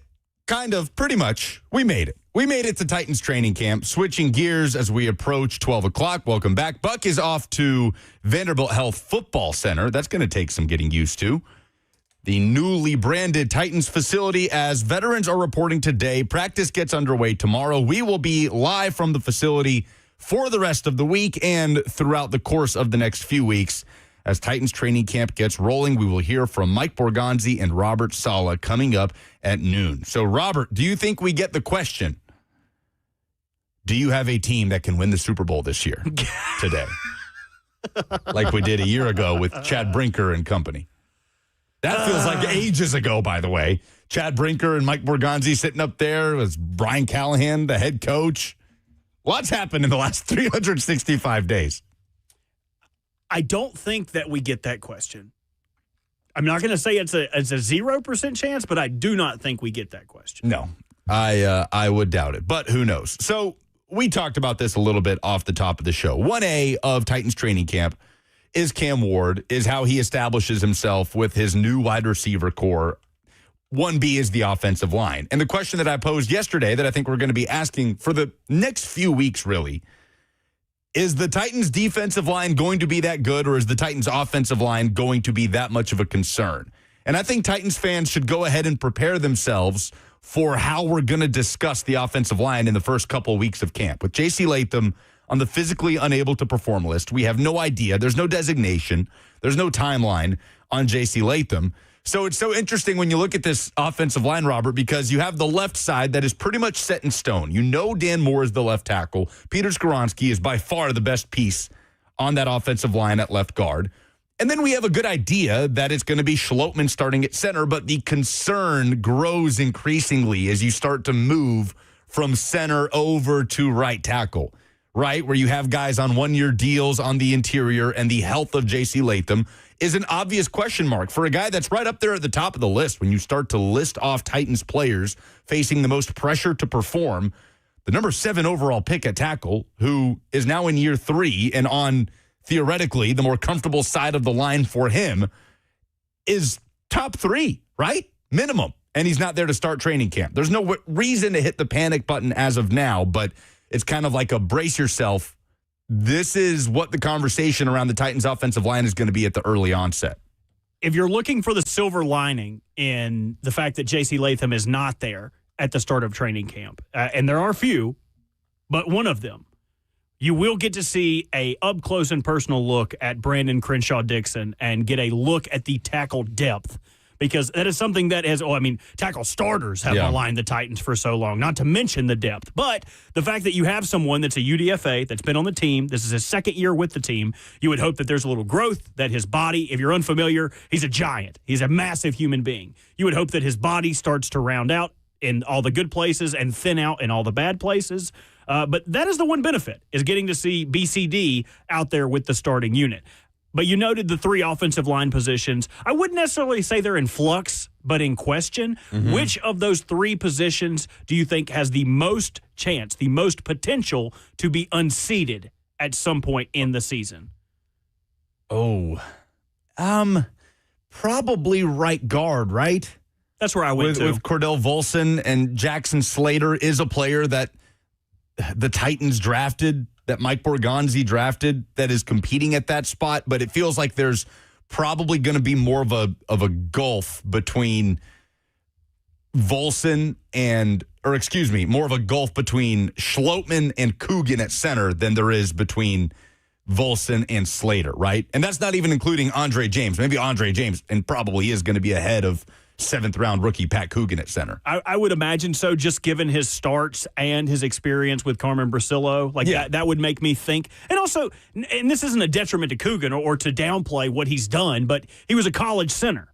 It's going to take some time in the NFL weight room with a diet plan to get his body where it's going to take to take on NFL defensive linemen. There's more options at center, no doubt. And at guard as well, you noted Slater or Fernando Carmona. I also wonder if they couldn't add someone else if throughout training camp. We talked in the offseason, why haven't they signed Kevin Zeitler? He wasn't bad last year. Why haven't they gone out and got someone? I think this is the beginning of the time where they would go out and get someone if they don't see exactly what they need to see at practice from either the starters or the depth. But I do think that they have more options on the interior than they have in a long time. Above average to maybe average options that can play if Schlotman goes down with a nagging injury or Volson doesn't necessarily pan out. There are benefits to having to start a rookie, guys that are on cost control contracts that you can grow alongside the team, the guys that you know are going to be on the team. That's not the worst thing in the world, given that Schlotman and Volson are both on one-year contracts. Yeah, Zeitler, currently a free agent. He has not retired. He's 36 years old. And struggled early on. He played banged up last year, but he did play. He ultimately only missed one game last season. So we'll see if there's more moves there in that part of the field. I am intrigued before we kind of switch over to the defensive side of things, where there are a lot of questions as Robert Saleh comes into this situation, calling plays as a head coach for the first time in his career. But at the running back spot, I sort of flash back to year one of the Brian Callahan era, where we were kind of sold this bill of goods that, no, Tony Pollard and Tyjae Spears are going to be this 1A, 1B, 1-2 punch. And then it became very clear early on that Tony Pollard was far and away the Titans' number one running back. And a lot of that has to do with health with Tyjae Spears. But I am at a spot with Tyjae Spears, Robert, where he can continue to flash during training camp, but I'll believe it when I see him go 5-6 weeks in a season without being sidelined, right? Like we're at that point in his career where, all right, just show us that you can be available for 10 plus games, which has not been the case since his rookie year, Tyjae Spears. And now there's options there at running back with Nicholas Singleton, who I found to be one of the more intriguing draft picks by Mike Borgonzi in this past draft class. We mentioned Michael Carter, who has experience in this league, has been a relatively productive option at running back for multiple teams. And then Tony Pollard running it back after a career year for him. And Pollard is going into a season where he's 29 years old and still has something left in the tank. But they find themselves as deep at the running back position as they have been in quite some time. And I wonder if Tyjae Spears is the one that ends up outside looking in if the health stuff continues. Yeah, I think this is something we should do throughout training camp if you want to write this down. But if we want to go position by position and give the glass half full opinion and the glass half empty opinion, because I feel like at first you gave the glass half empty opinion of Tyjae Spears really has to show it. We need to see him be healthy for consecutive games, for stretches, so he can be a part of the offensive game plan. The glass half full is they have a room where they have guys that are not empty chairs. No longer is Julius Chestnut your RB3, where you say, oh, Lord, one guy went down and now our backup carries are going to this guy. Now he's relegated to the fourth or fifth string, depending on where you look, depending on how they look at Khalil Mullings. So Michael Carter, not an empty chair. Nicholas Singleton, a rookie, but a promising rookie, a rookie that had some college success. That's that glass half full. Like, when has the running back room been this full? It's been a minute. Just in terms of straight up depth, yeah, I'm trying to remember who was behind Derrick Henry and Dion Lewis in those years under Vrabel. But yeah, you've given yourself as many options as you've had in quite some time at the start of camp. I think that's if you want to look at offense as a whole, I know we said we're going to do a little more defensive primer on this, but if you want to look at offense as a whole, I think that's the glass half full on offense is look how much depth at a plethora of different positions. Not only is this probably the most top-heavy wide receiver group they've had ever, it's probably also the most depth at wide receiver they've had. I think you could say similar things about running back and tight end. Tight end, I talked about Jaron Kanak in hour one. Honestly, in the regular season, I don't know how this guy gets on the field. Yeah. He's going to have to outplay Kyle Granson, who's been in the league for 5 years. I mean, he's also not an empty chair. The positives going into this training camp on offense are plentiful. It's the potential that gives me cause for concern. Can they reach the potential? Can they become what they are inevitably going to be? Yeah, Gunnar Helm in that conversation too, also trying to make that year two leap at tight end. Defensively, you're already testing depth at safety, right, with Amani Hooker starting camp on the physically unable to perform list. I think I am just most intrigued to see these defensive rotations on the front seven with Robert Saleh and the way he wants to platoon these guys. And we're not going to get really a good glimpse of that early on, right, when they don't have pads on and they're starting to get their feet under them.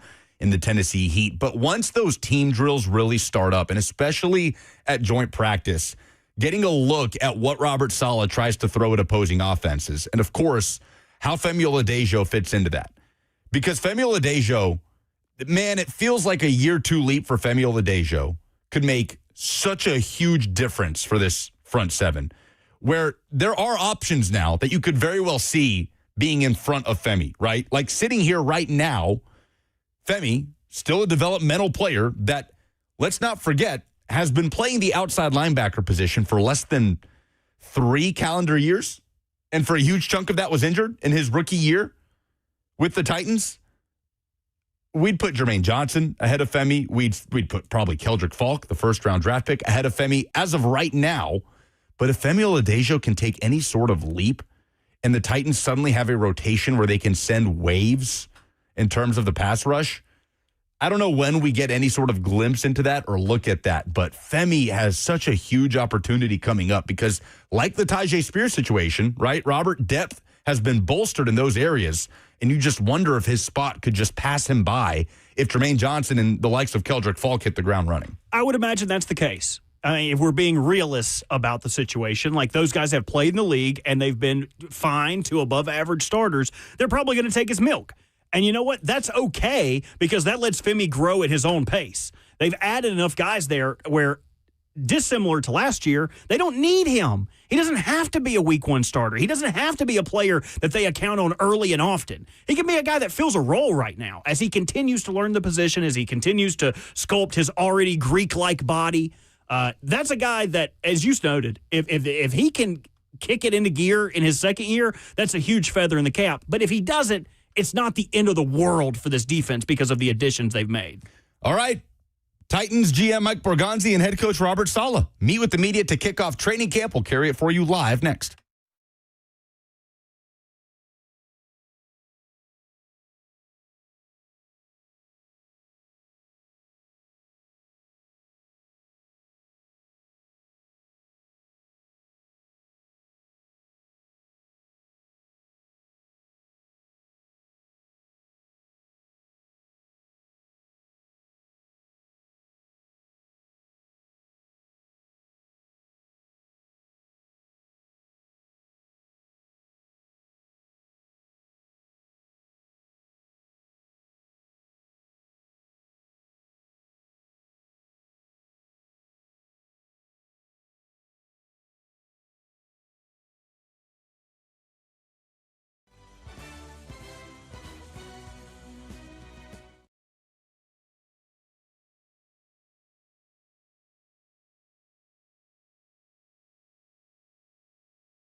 We made it. Titans training camp getting underway. Mike Borgonzi and Robert Saleh are opening their presser now. With their opening statements, we go live to Vanderbilt Health Football Center. Investment that they've put in for the facilities with the new brand, you can just kind of feel the energy in the building. Thank you to Amy for allowing us to do all those things and to providing those resources. In terms of the roster, probably just going to have one guy in PUP, and that's J.C. Latham. Hooker will come off of PUP today. And with J.C., he was just dealing with the pec strain that he had at the end of OTAs last year, but he's been here the whole time during the summer, and he's probably day-to-day right now in terms of when he's going to return. But he's really worked hard. He looks great, so we're ready to roll. Before we open up, I just want to acknowledge Teresa. This is going to be last year covering Titans, 30 years. That's unbelievable. So in honor of that, I'd like to open it up with questions. You can start. Well, with that, Mike, a year ago at this reporting news conference, you all were kind of asked about the state of the roster and competing for a Super Bowl, and it kind of became a joke with the way the season went. This year, with all the additions to the roster, the new coaching staff, all the changes that have been made, this is the NFL where teams can go from worst to first. What do you think of this team's chances as camp starts today? Teresa, we're so far away. I mean, we're just worried about having a good day tomorrow at practice. And when you have all these new faces in here, we started to lay the foundation, I think, in OTAs. And so, we feel good about the guys that we do have here, but we got a lot of work to do.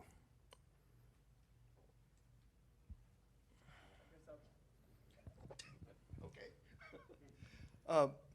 Mike, in terms of the roster, where do you feel like it's the most competitive right now, and where do you feel like there's still a lot of questions to be determined? I think it's too early right now. I mean, you can go through OTAs, but we don't have pads on at that point, so the game is played with pads. So there's a lot of work here to be done to evaluate. But I do think the competition in general is better this year. We've improved that. So, like I said, we have a lot of work to do. And, we'll evaluate this as we go through camp. This is actually for both of you. As far as the process of building around Cam Ward, like how well do you guys feel you've built around him and put him in a situation where he can be successful? Yeah, I mean, that's the goal. When you have a young quarterback, you're trying to build around him. And, we've obviously added some weapons for him. Through free agency in the draft, and we feel good about the skill guys we have, and continuing to invest in the offensive line is going to be a big thing too. But we feel good at this point. Yeah, just to echo it, definitely feel good, and not to leave out the guys who were here a year ago with Helm and DK and Alec. Those guys are going to come, hopefully continue to build and grow into their second year, and so. We've got a good foundation, and now it's just a matter of working and developing these guys.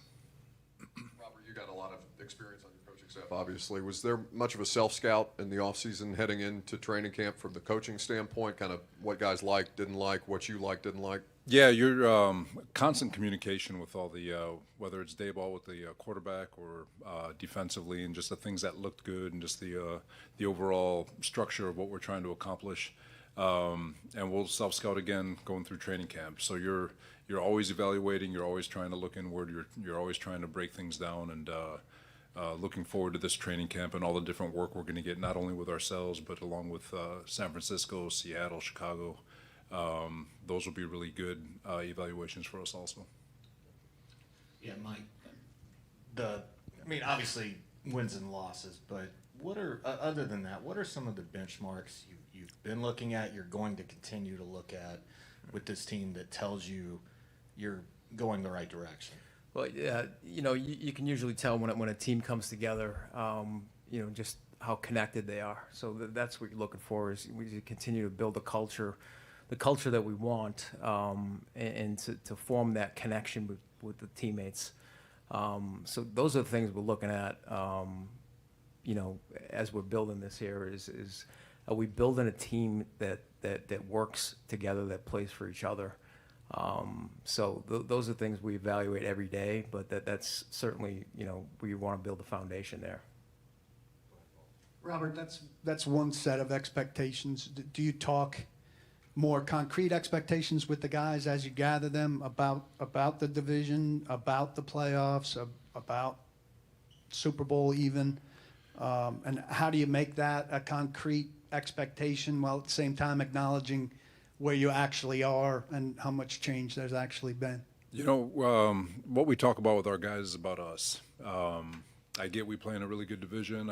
I get there's 31 other teams in the NFL, and but the focus is on us. The focus is on our process. The focus is on winning the day, and the only chance you have at being successful in this league is if you have a great process, you win day to day, and you put yourself in position to be as good as you can be on game day, and that's really the main focus for our football team. I'll go Robert, and Mike, you can take this one as well. How much do you feel you know about this team as of now, and how much will you find out during the course of camp? Yeah, you got a general feel from OTAs, but we're gonna find out a lot about everybody. I said it in OTAs that you're running around without pads, and there's countless stories of guys who disappear when pads come on, and there's countless stories of guys who appear when pads come on, and so we're gonna have a lot of opportunity. And like I said, getting opportunities to scrimmage with San Francisco, Seattle, and Chicago is going to give us a tremendous evaluation on everybody in the roster, all the way from 1 to 90, and looking forward to seeing how all this plays out. Robert, in the spring, you felt like every time at the podium we're telling us, wait till we get into the pads. Everything about mandatory minicamp is kind of the same across the league. What about your training camp do you feel is unique, or maybe some of the things that you've learned the past couple of years about the way that you try to run this portion? Yeah, we've. I feel like we've done a really good job communicating with, between all the departments, whether it's strength and conditioning, training, performance, nutrition, and educating our guys on what they needed to do over the course of the 40 days to get themselves ready for training camp. I do think this will be one of the more difficult, trying training camps for our guys. There's going to be a lot of volume. There's going to be a lot of contact. There's going to be obviously a lot of strenuous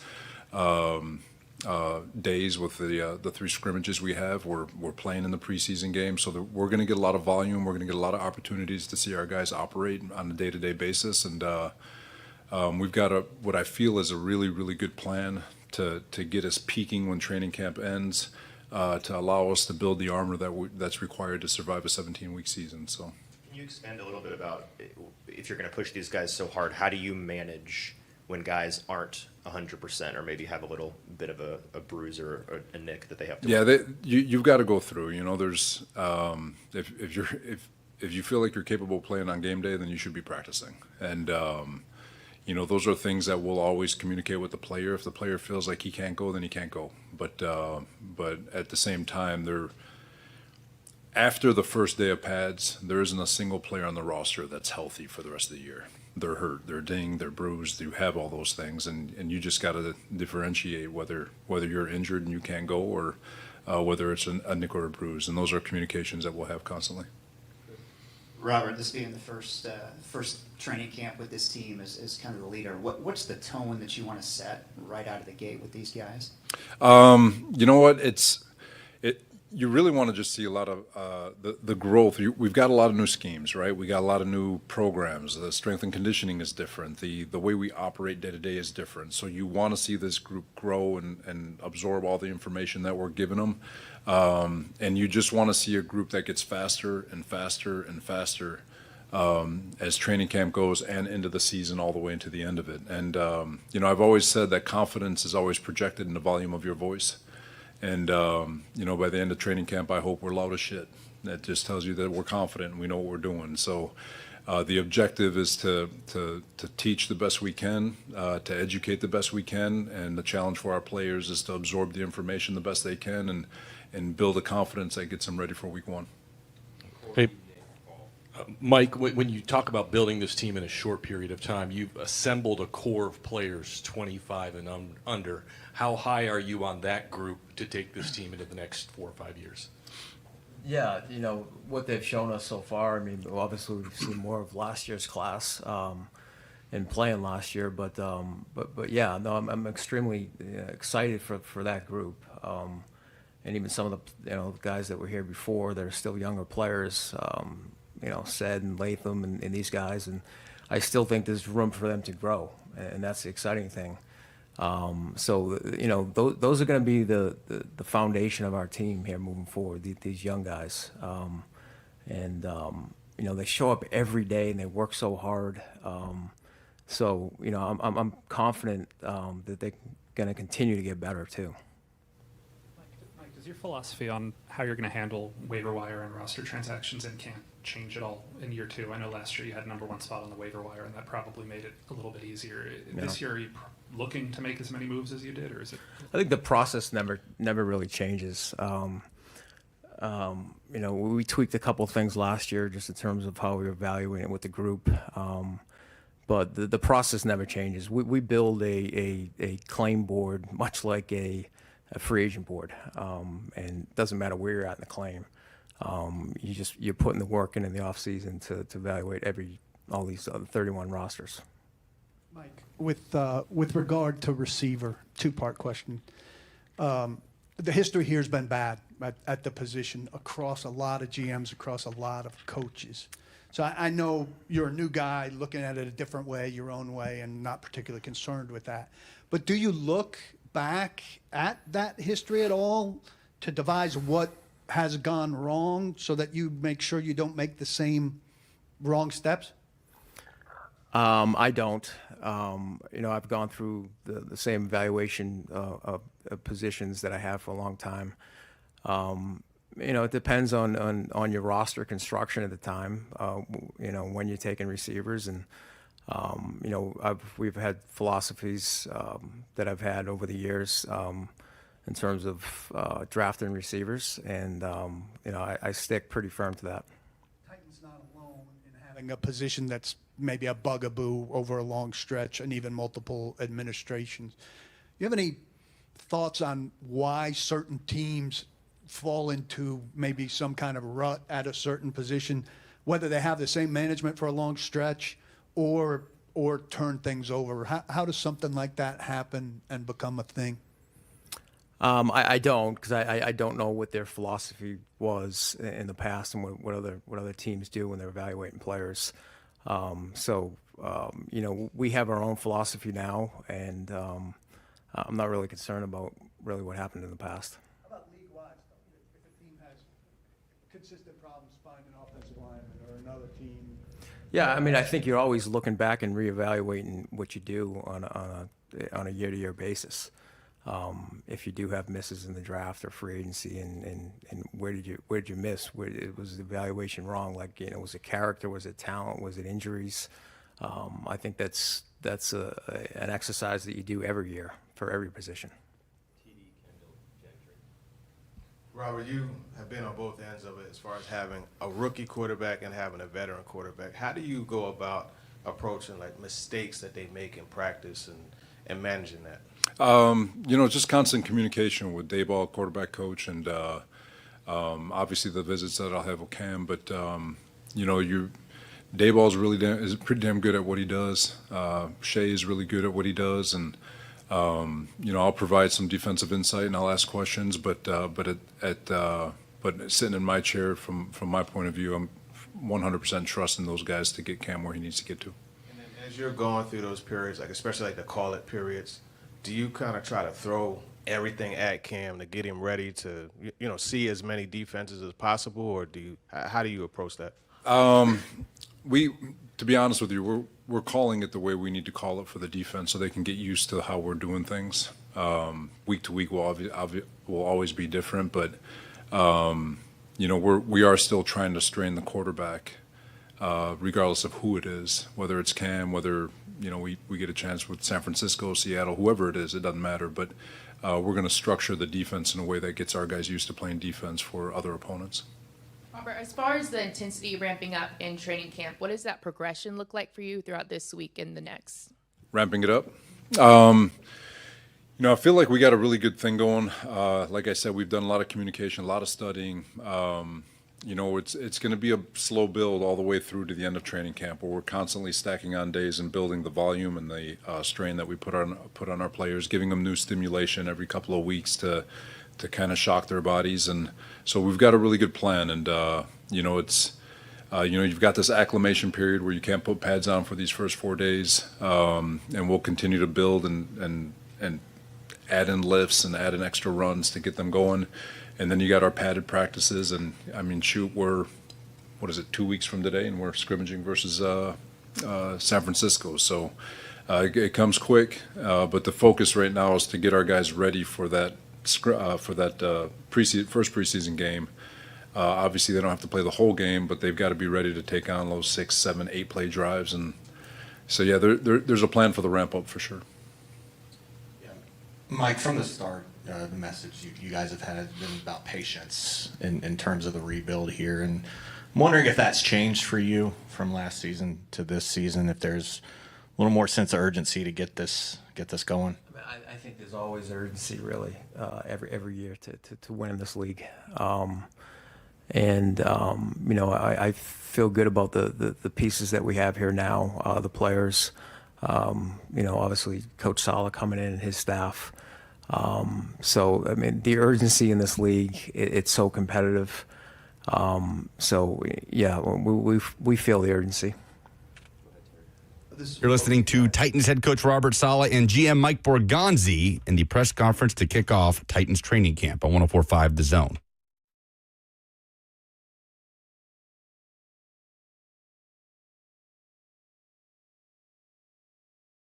Field and in the meeting rooms.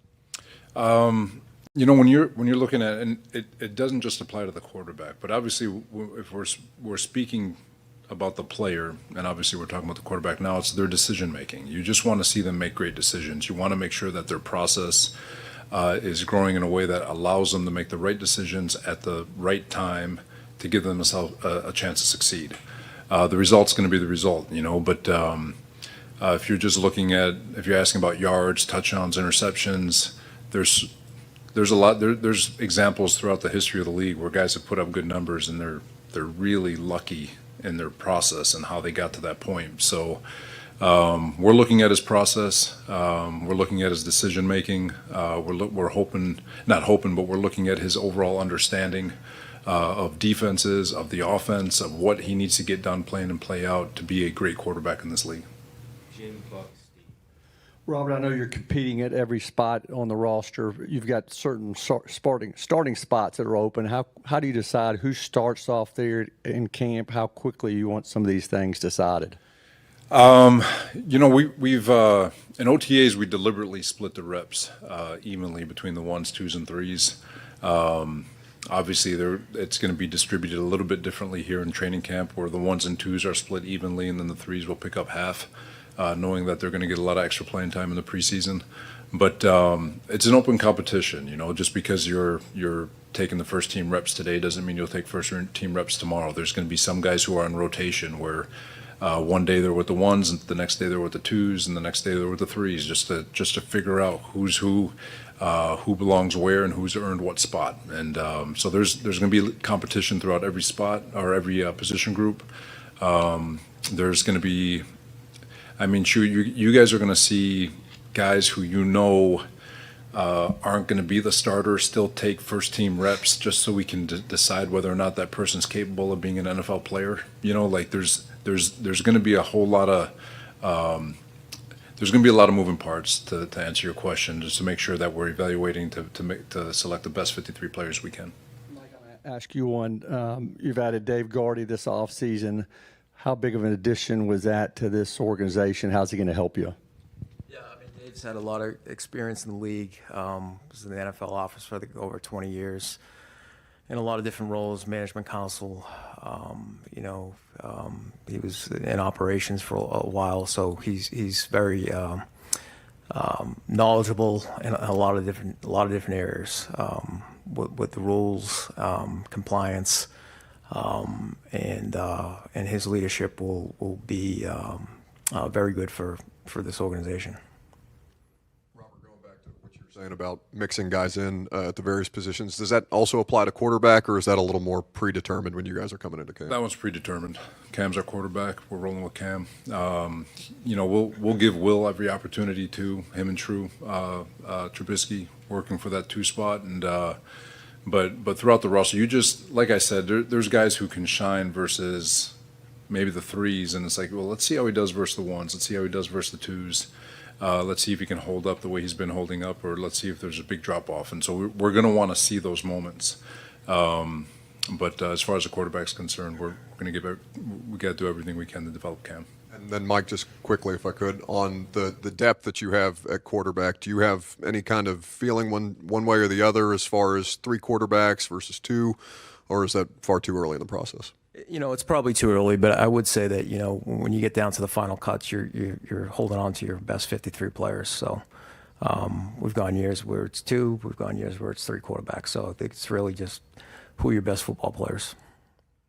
Robert, for the guys who are on the bubble in this camp, I know it varies per position and player, but what is the biggest thing under your coaching philosophy that you feel like could make or break it for those guys on the bubble? It's always special teams. They should be living in Bones' office, doing everything they can to find a role. If you're not going to get one of those starting spots, you've got to be a dominant special teams player, and it's got to show not just in practice, but it's got to show in the preseason games. It's got to show in the scrimmages that we'll have versus other teams. So they'll get every opportunity. All these guys are going to get every opportunity they can to make this 53-man roster. And for guys who, like you said, they're on the bubble, special teams is going to be your ticket. Robert, not many guys get to be head coaches in the NFL. Even fewer get a second opportunity. What's it like putting your head on the pillow tonight, and what's the message you want to tell your team? You know what? It is a blessing to get an opportunity in the NFL, whether it's once, twice, 3 times, it doesn't matter. Very fortunate to be sitting in this chair. And when I it's the same thing I tell my wife and kids, we're the luckiest people in the world. And I tell the players the same thing, we're the luckiest people in the world, the people who get to go in those team meeting rooms. And we have the opportunity to live out our childhood dreams. So, the goal is to attack this thing with every fiber in our bodies every single day, find ways to get better, and see where it takes us. Mike, real quick on Peter, we talked at the Combine about wanting to get a long-term deal done. Is that something that has to punt until after the season now, or are you still hopeful on getting something done before this one's over?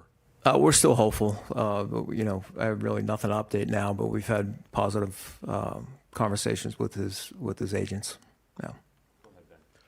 Robert, when you look at the dynamic between Dabes and Cam, I guess what are you going to be looking for to make sure that relationship, that partnership is in the right place as you kind of get going? It's communication, and it's not just one person talking to the other. It's dialogue back and forth.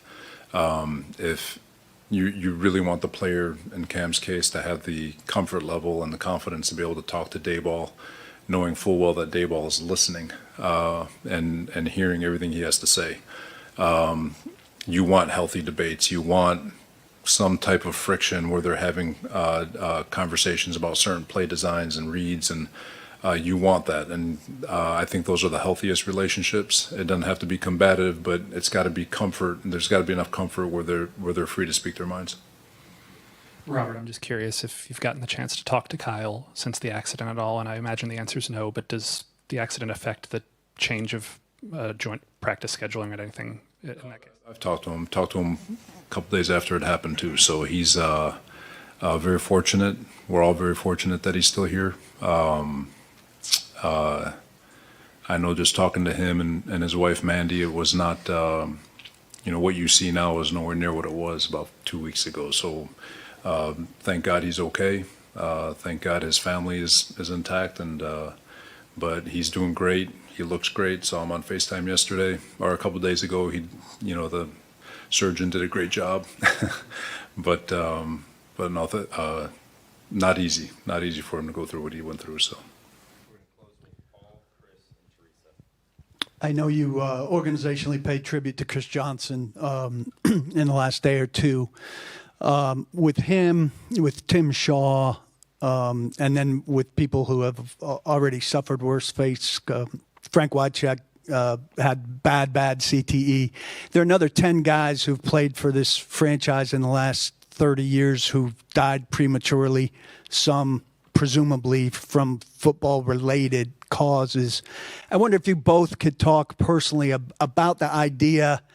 Yes, it's the job, but you're drafting and signing guys, you're sending guys out to quote-unquote battle who may suffer things in the course of their work that may lead to things like Chris is suffering now, and how that makes you feel. That's a tough one, Paul, because, empathetically, I think we're all kind of sacrificing something, whether you're a coach, the GM, whether it's stress related, physically related. We do get compensated handsomely. I'm not going to pretend that, but we're also sacrificing significantly more than I think people realize, and that's all the way top down. And players, obviously, with their bodies and how they operate, and so empathetically throughout the organization, we all understand what we sign up for. When you hear players talking about putting their bodies on the line, they're operating at 20 miles an hour. If you think about their head-on collision, 20 miles an hour, 40 times a game, it's a car accident, and they they're putting their bodies on the line. They're sacrificing a lot. Coaches are sacrificing a lot. GM and his scouts are sacrificing a lot. And so to answer your question, it's a empathetic understanding of what we're all kind of sacrificing for one another. And I think that's what makes the locker room such a cool bond.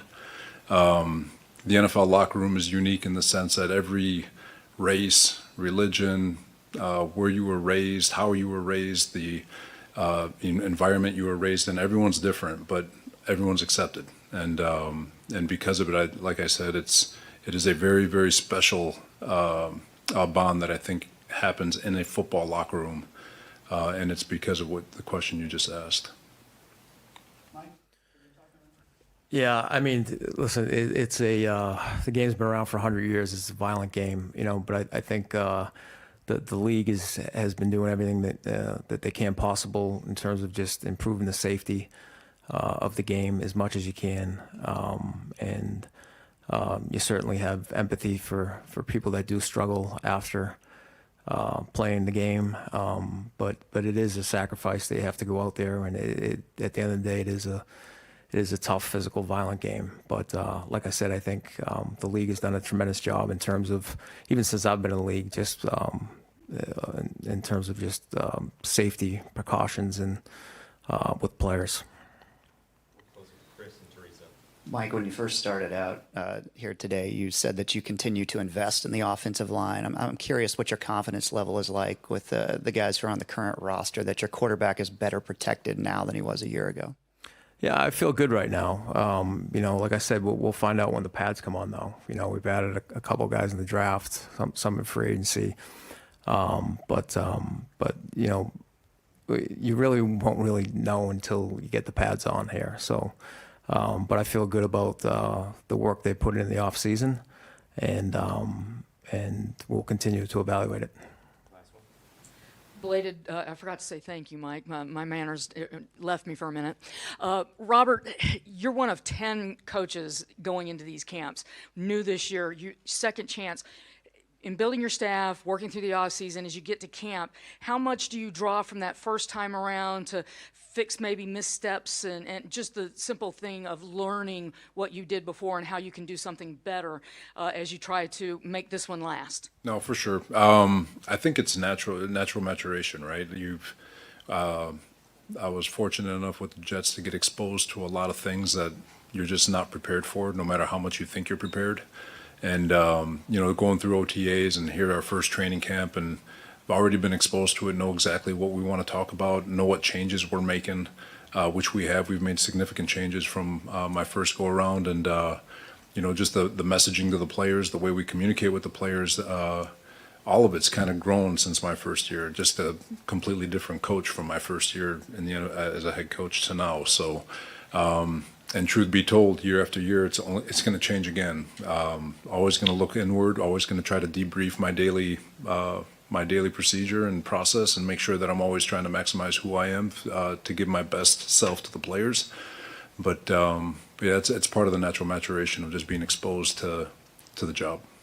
All right, appreciate you guys. All right, thanks, guys. Thank you, guys. Okay. There you go. Mike Borgonzi and Robert Saleh speaking before practice begins tomorrow at Titans training camp. A lot there. We'll react and we'll hear from you. 615-737-1045 is how you jump in. Coming up next.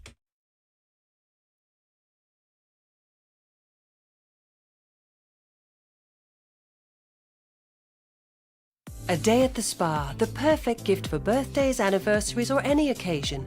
Lavish and luxurious, yet affordable. A grand gesture, yet simple for you. The gift card from A Moment's Peace. Give her the gift she won't buy herself. An escape, a bit of luxury. Something special that shows more than just words. A gift from A Moment's Peace Salon and Day Spa in Cool Springs across I-65 from Galleria Mall. Call 615-224-0770 or go online at amomentspeace.com anytime.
Okay, some Titans news provided to us from Mike Borgonzi and Robert Saleh. Welcome back. Training camp gets underway tomorrow with practice, but vets reported today after rookies reported last week, and the official press conference to kick off camp is in the rear view.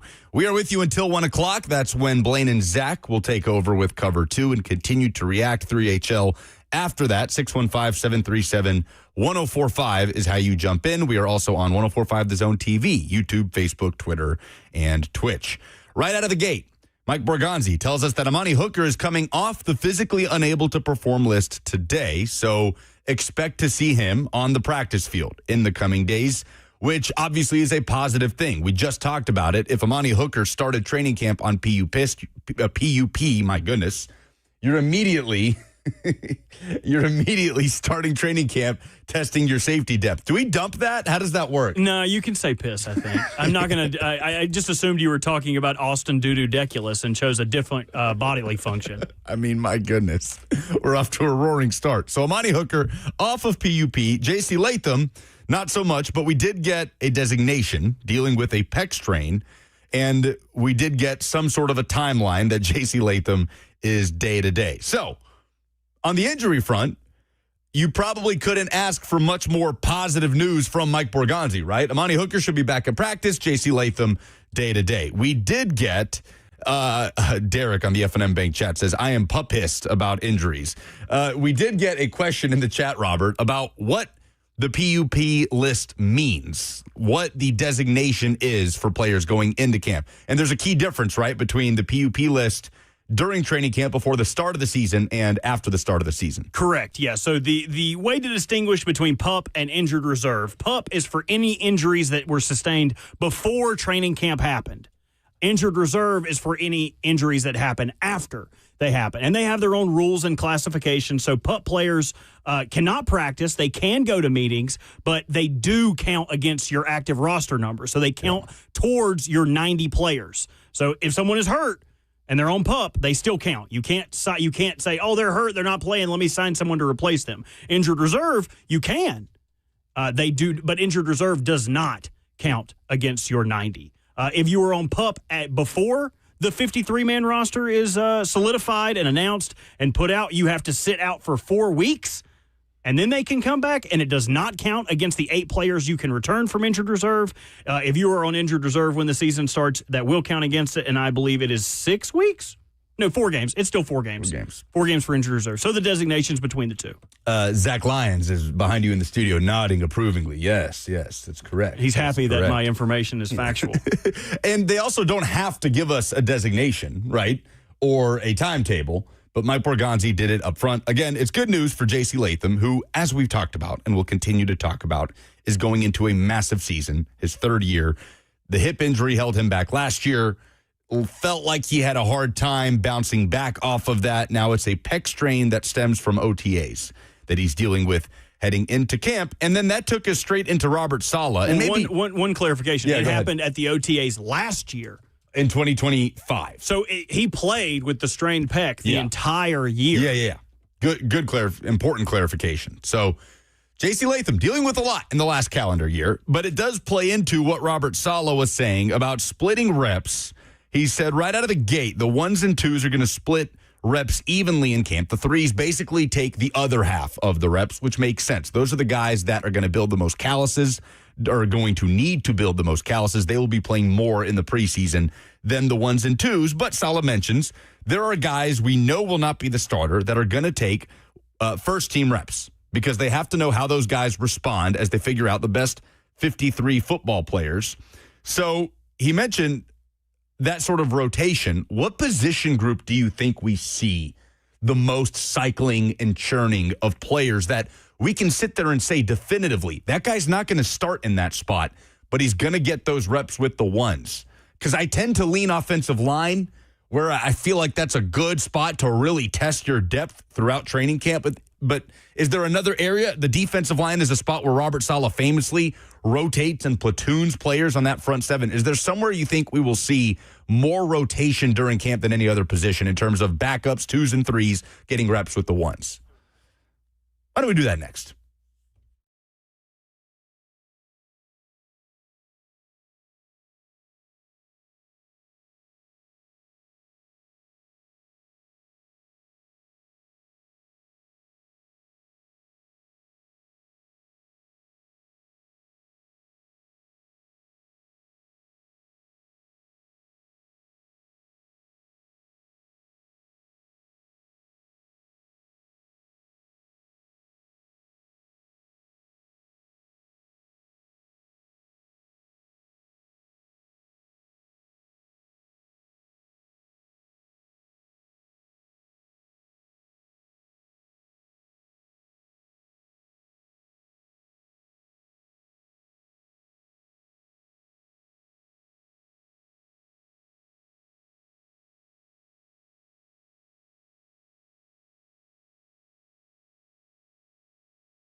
Wrapping up the show, our final show in studio, Robert, if I'm not mistaken, for a week.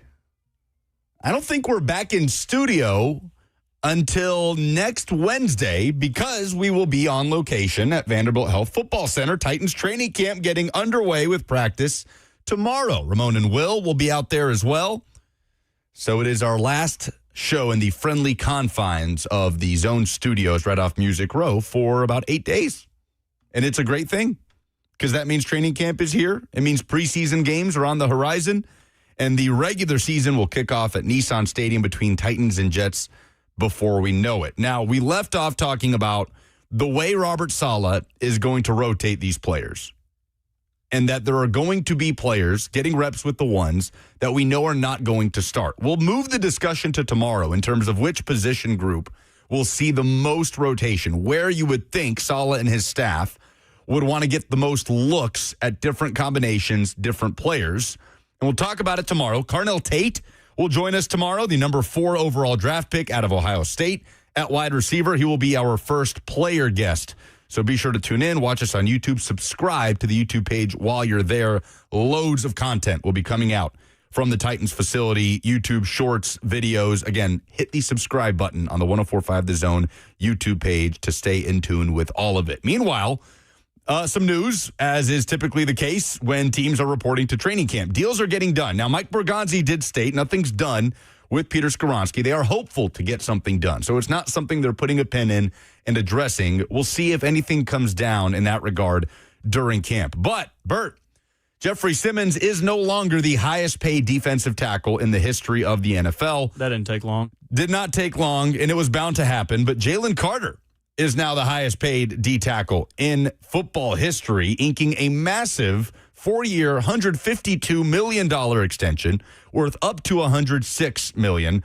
And that puts him as now the second D tackle in the history of the league, joining Jeff to make $100 or more million guaranteed with one single contract. Huge deal for the former Georgia Bulldog. 100%. Yeah, and he made that money because he's worth it. He is not just your run-of-the-mill defensive tackle that affects the run game. He also affects the quarterback. Last year, 41 pressures in only 11 games played. That's 17th among 134 qualifying defensive linemen. And if you want to look at for him as the picture of health, go to his 2024 season where he was an AP backup. To be an all-pro. The dude, if you can get him to stop spitting, is a very, very effective defensive lineman. And hell, it didn't stop Jeffrey Simmons when he was a spitter. He became a great player. So seeing a correlation. Yes. I mean, I think they're very comparable as players. Like two guys that like to push the middle of the pack and give you something in the run game. Jeffrey Simmons, doubly so. I mean, he's a super effective run stuffer, but what he does in the pass game is where he makes his hay. And that was kind of what I took away from Robert Saleh. The quote I got out of him, I think I got the most out of, was the physicality he is going to associate with practices in order to quote him, build the armor that is necessary to make it through a full NFL season. So these are going to be physical practices. There are going to be nicks and bruises, and there are going to be players that are sitting out at practice because of the physical nature. And I think we knew that, but to hear him say it is a different story. So excited for the physicality and excited to see if that proves fruitful in giving these players, to use them again, the armor that they need necessary or he deems necessary to go into the season with. Yeah, he said it will be one of the more difficult camps for anybody on the Titans roster, and we'll see how that plays out in terms of practicing what you preach. But I do think there was a glimpse of that in the offseason program where it just felt like there was, I know Buck had described it as the adults are in the room. And it does kind of feel that way in terms of a coaching staff where you have, at both coordinator spots and head coach, 3 people that have been head coaches at one point or another in this league. So it does feel like the physical standard is being raised at training camp. And Saleh said, guys are going to, anything that you could play through on a game day, you're going to play through to practice. So we'll see how that plays out over the course of the next few weeks. Of course, that's something that you can say right here, and I believe that Saleh will put it into practice to an extent. But on the other hand, there are guys that you obviously do not want to risk. And he's walked that line where the rookies are not on the field at rookie minicamp, right? When I can't remember the player he mentioned that tore his ACL and the first steps on the field basically of his rookie mini camp in San Francisco. So looking forward to it, man. Other news that we can get to tomorrow, the Bucs and quarterback Baker Mayfield are expected to end extension talks. So Baker's going to play this year, the final year of his contract, and scheduled to be a free agent. Newsy day, and that means that football is almost here. Can't wait to be out there tomorrow broadcasting live from Titans training camp. Cover 2, Blaine and Zach got you covered coming up next.